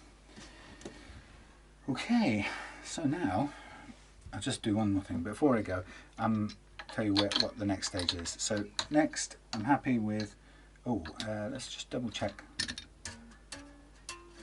Put that back on its saddle. Just gonna check the gaps here. It's probably better if I'm going to do an adjustment. It's better to do it now with the old strings on.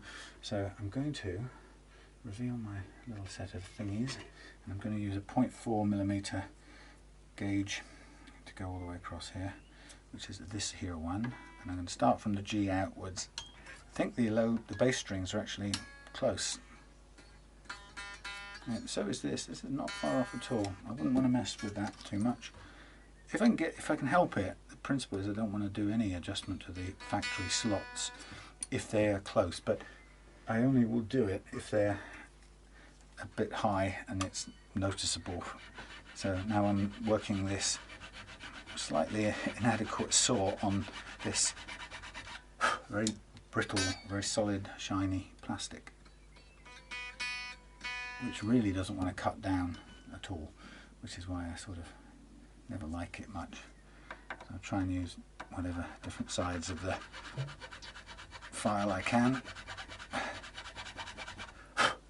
And my worry about these materials is they suddenly leap forward, and when you're cutting them and you've suddenly gone too far. That's just on the mark, which is good. So it is a very delicate affair. Now that is a bit too high, not by a mile though. So we're on to the last one. Now this is going to be, we're going to fit a set of 10s to 48s on here.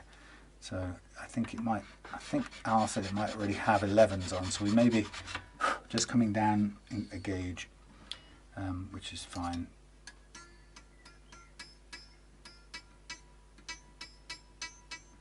That was just a fraction further down, so that's a tiny bit under the 4. That was a conservative, a careful low thingy anyway.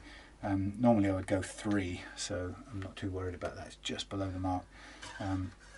Just check out these bottom ones here. I think they should be okay.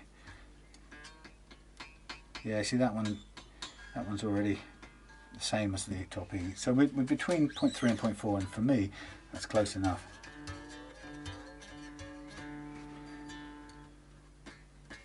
Same there, that's barely under, just under 0.4.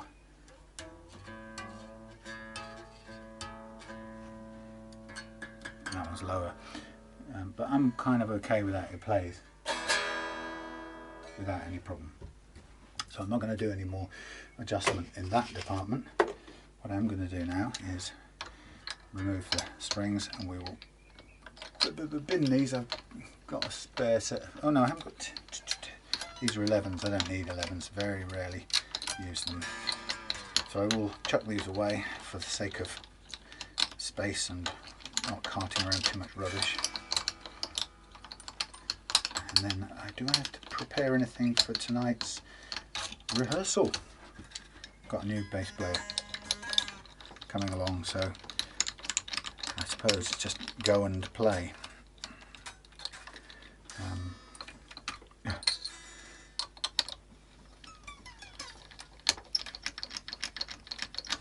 I've got to broach the subject with our guitar player tonight. I'm pretty certain he won't watch this, but I mean this in the nicest, friendliest way.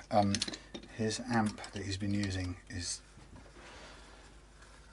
pretty horrendous and is just really messed up the sound of our last couple of gigs from where I could hear.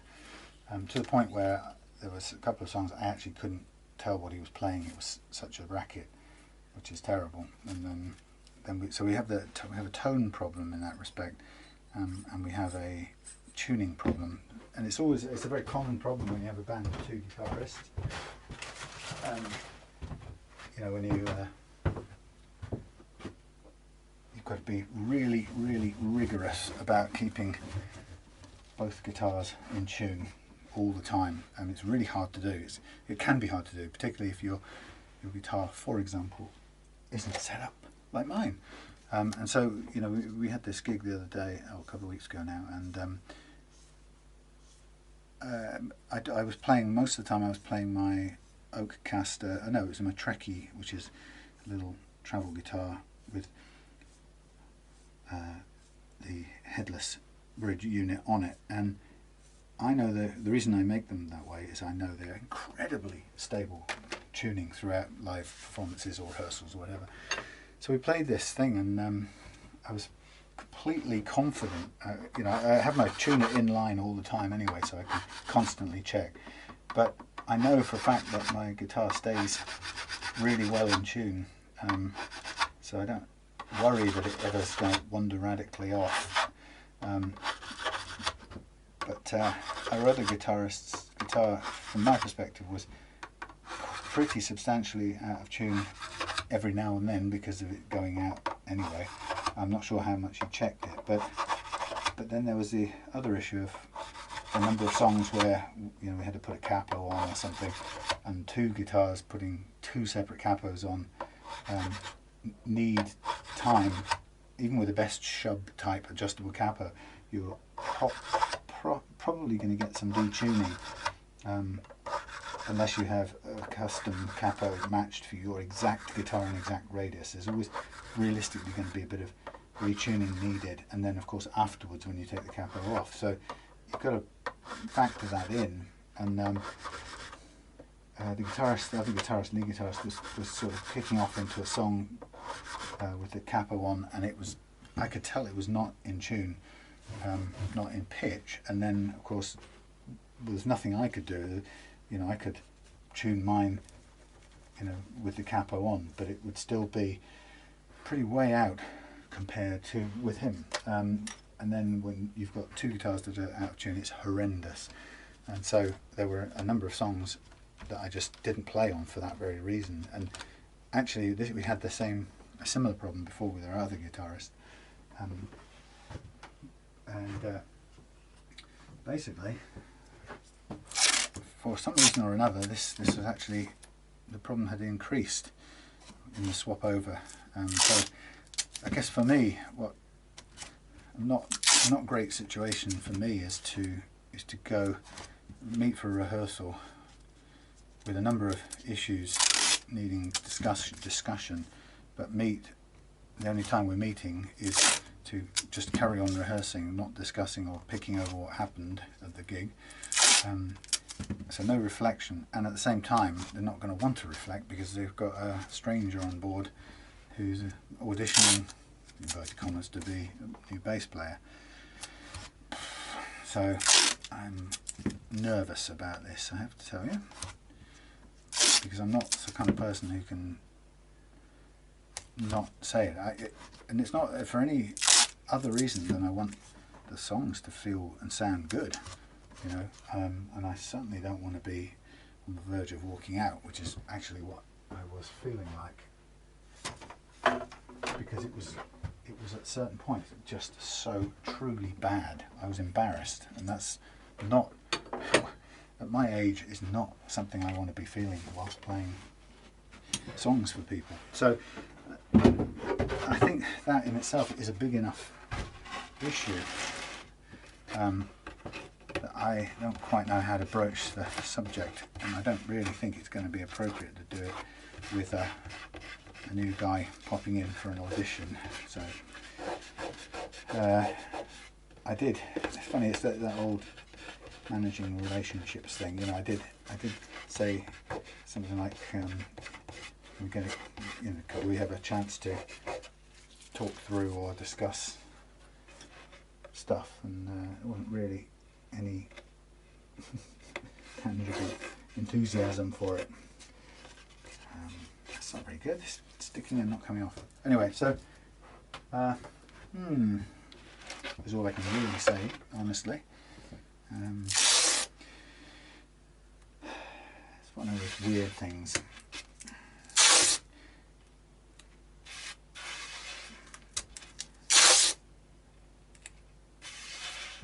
Very quite difficult to manage the human dynamics in a band situation.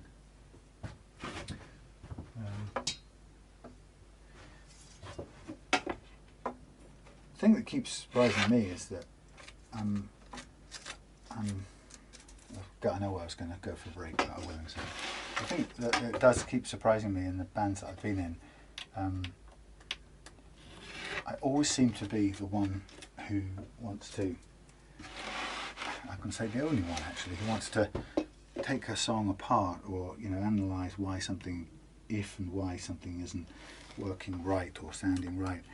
You know, to me that's part of the joy of figuring it out. You know, when you like a song and you say, okay, let's copy it. I honestly can't get why anyone goes to copy a song without being willing to talk in some detail about what about that song is and isn't working. You know, get down to the essence of it and sort of try and identify how to make it the best it can be. And you know, too many times, not in this band exactly, but too many times before I've been in bands who say things, or members say things like, when you say, you know, could we try and make it a bit more like the original, or on the original it goes like this, why don't we try and see if we can get that feel? And then sometimes you get the reply comes back, well, we don't want to be a tribute band, you know, we want to put our own twist on it, you know, our own take on it. And to me that drives me a bit mad, because I can't help but read that as shorthand for I can't be bothered to work out how it actually works. I'd rather just kind of do it the way I instinctively feel to do it, and call it my imprint or my take. So I think it's, well, not I think, I know it's important to me to enjoy the process of figuring out what works in a song, and then you know, if you're going to do it. And then there's this funny thing too, that sometimes people I've played with kind of say, oh, I don't want to play it, you know, like the original. We've got to be different. Otherwise, you know, one classic one was, I don't want to be a tribute band. But the thing is, when you're playing to a party audience or pub audience, the one thing I've realised is they don't want your ego's things. Yeah, they don't want your ego, full stop. They don't want the things.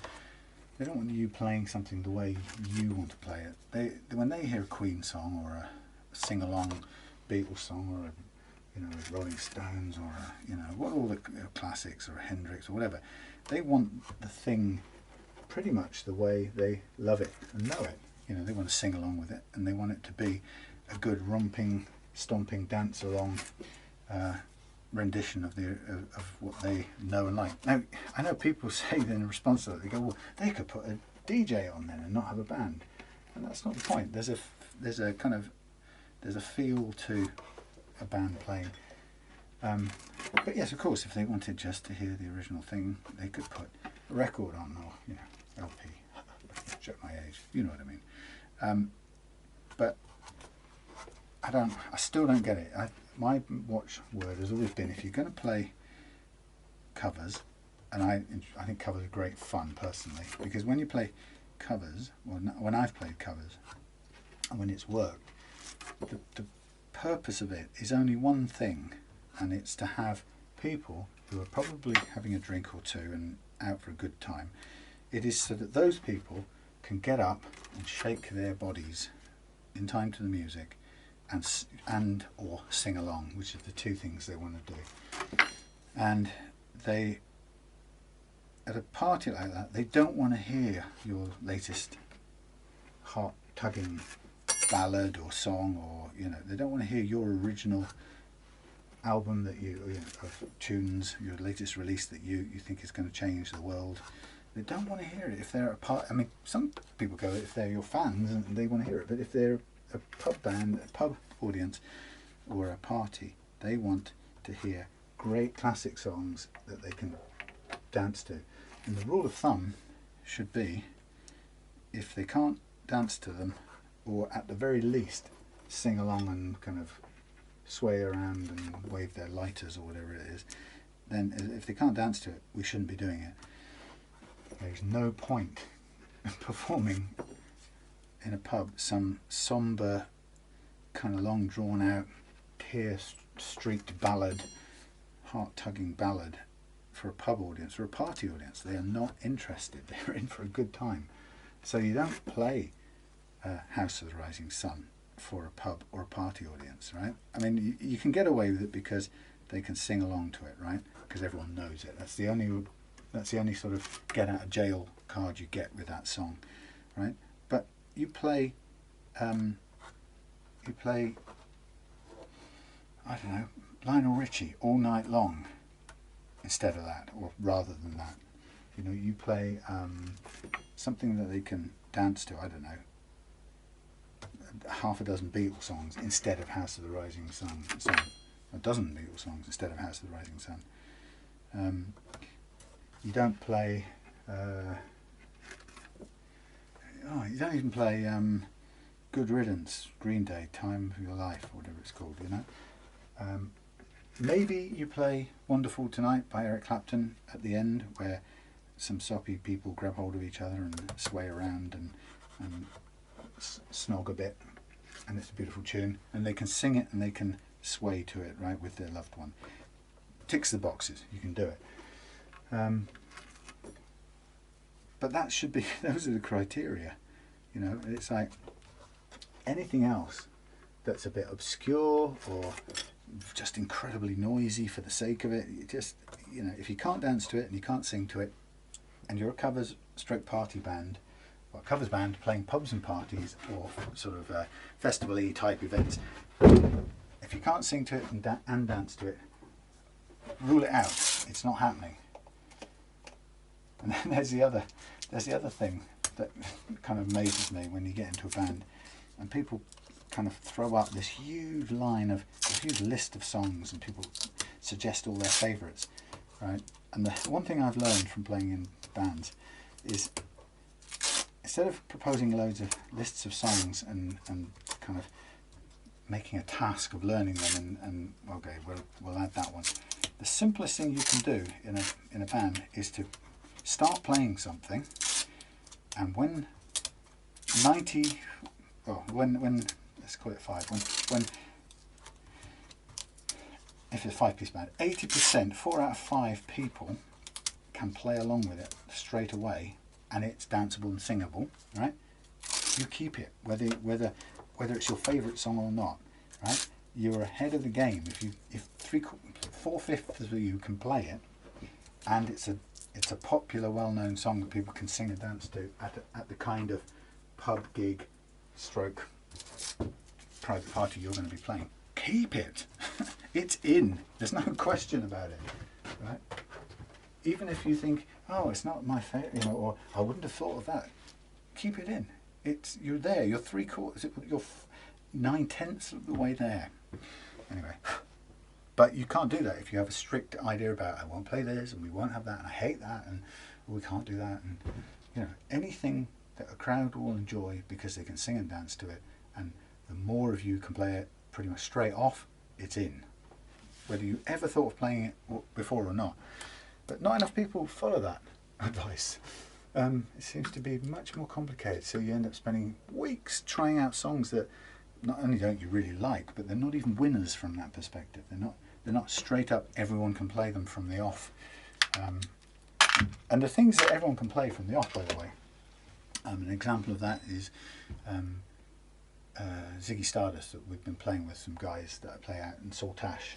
It's just a fun thing, nice guys, good friends, and we're actually playing live in the Singer's Garden in a month's time. But you know, from the beginning we've been jamming a bunch of things, and one of them that worked absolutely brilliantly from the off was Ziggy Stardust and Spiders from Mars, and that we play every day. Every time we get together, we play that as the final thing, and we know it is the sweet spot, and it sounds brilliant, absolutely brilliant. And we could play that thing day in, day out. And there are a few other songs that just hit the mark like that. T-Rex, a couple of things, you know, a couple of classic rock tunes.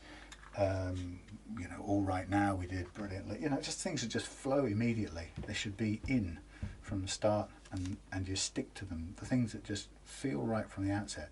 Don't struggle with your counting cars, snow patrol, you know, ding, ding, ding, you know, those wonderful things that just take forever, and actually you get to the end of it, you've spent months trying to play them relatively badly, and then you realise that nobody sings to it, nobody dances to it. So what were you doing it for? You just made everyone sit down. You know, play to the audience, I tell you. Anyway, enough. But I guess what I'm saying is, by the time I come back after tonight, I may not be in that band anymore. Well, I'm recording and I didn't even expect to be.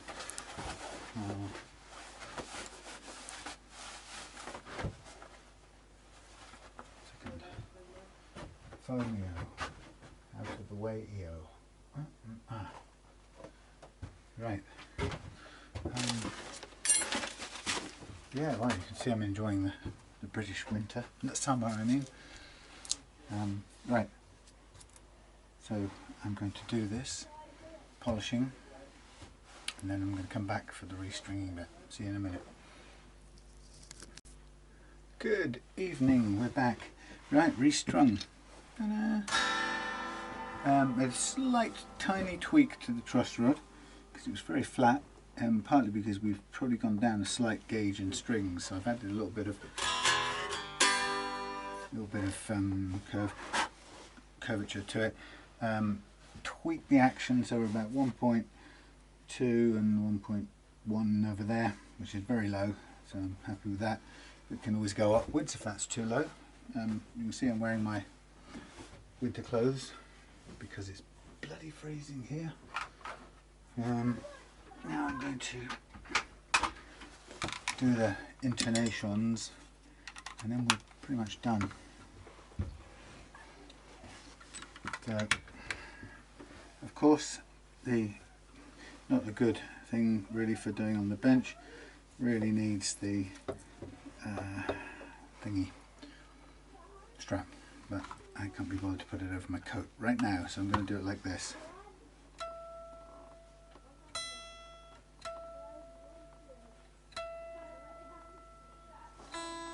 Okay.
Okay, the high E is just slightly too short, so I'm going to make a very tiny tweak to that one, and we're done.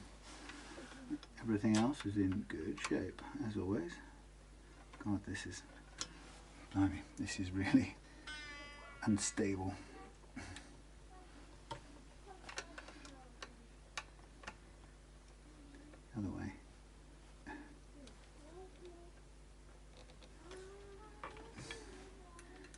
doesn't sit in very well.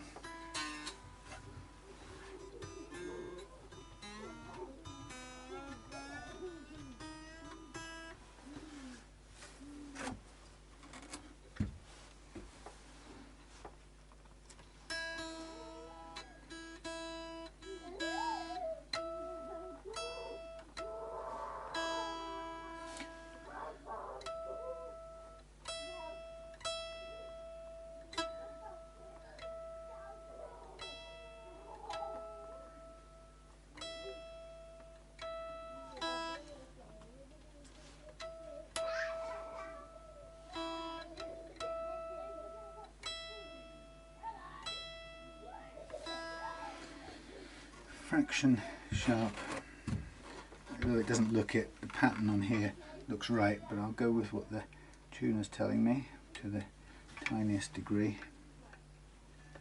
God, what a terrible design, Mr. Gibson, seriously. Right, that's it, I'm leaving it there.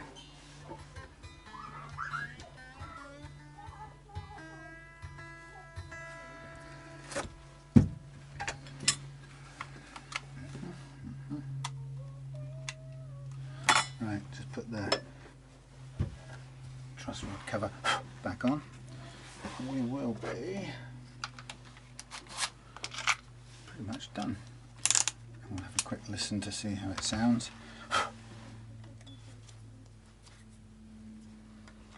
Les Paul Special 2. Come on. Oh my bits.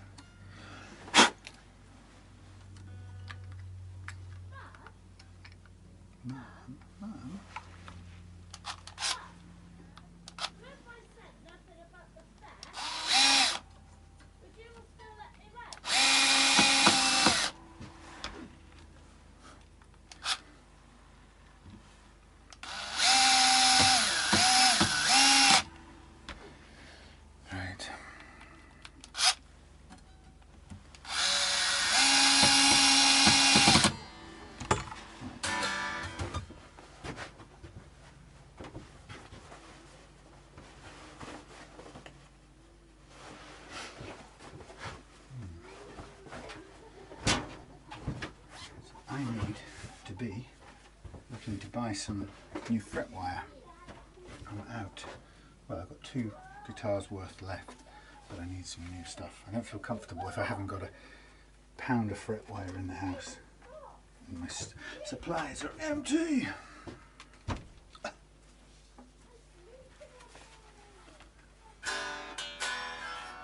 Pocket full of plectrums, because I was going out rehearsing tonight, but our landlady of the pub where we normally rehearse has booked our spot out to someone else. I think that's the end of our Thursday nights there.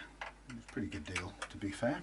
We got it for free, in so far as we only had to play there for free once in a while.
It's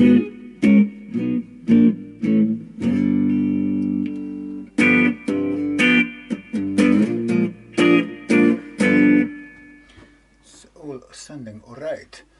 Oh, let's try that. It's horrible. Horrible style capo, which I don't like to use. Everything will be sharp, guarantee you.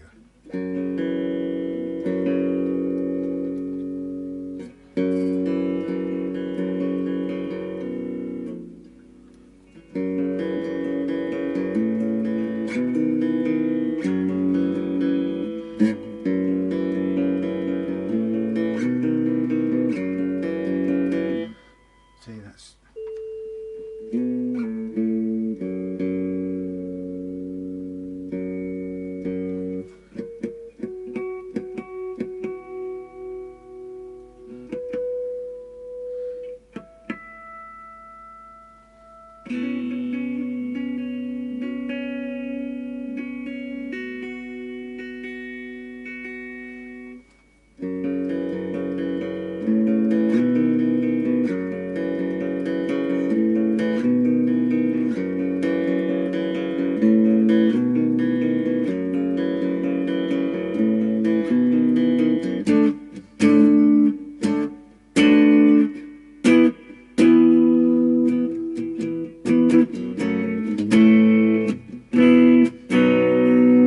nice sounding guitar.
Falling apart sounding speaker.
forgotten.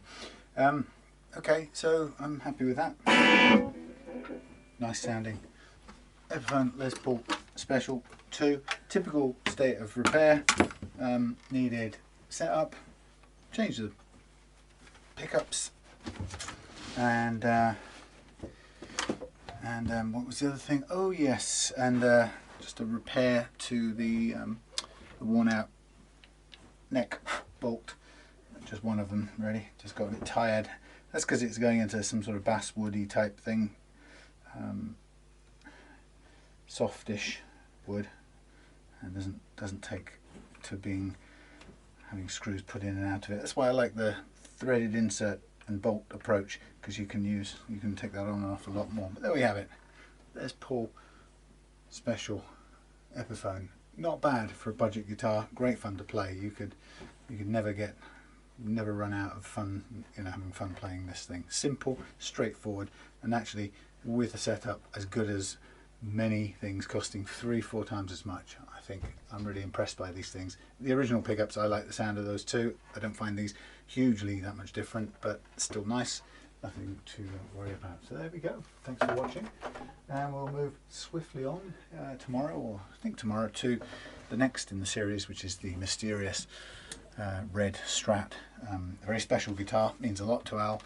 He's had it for many years, great sentimental value, and it's been a bit mistreated.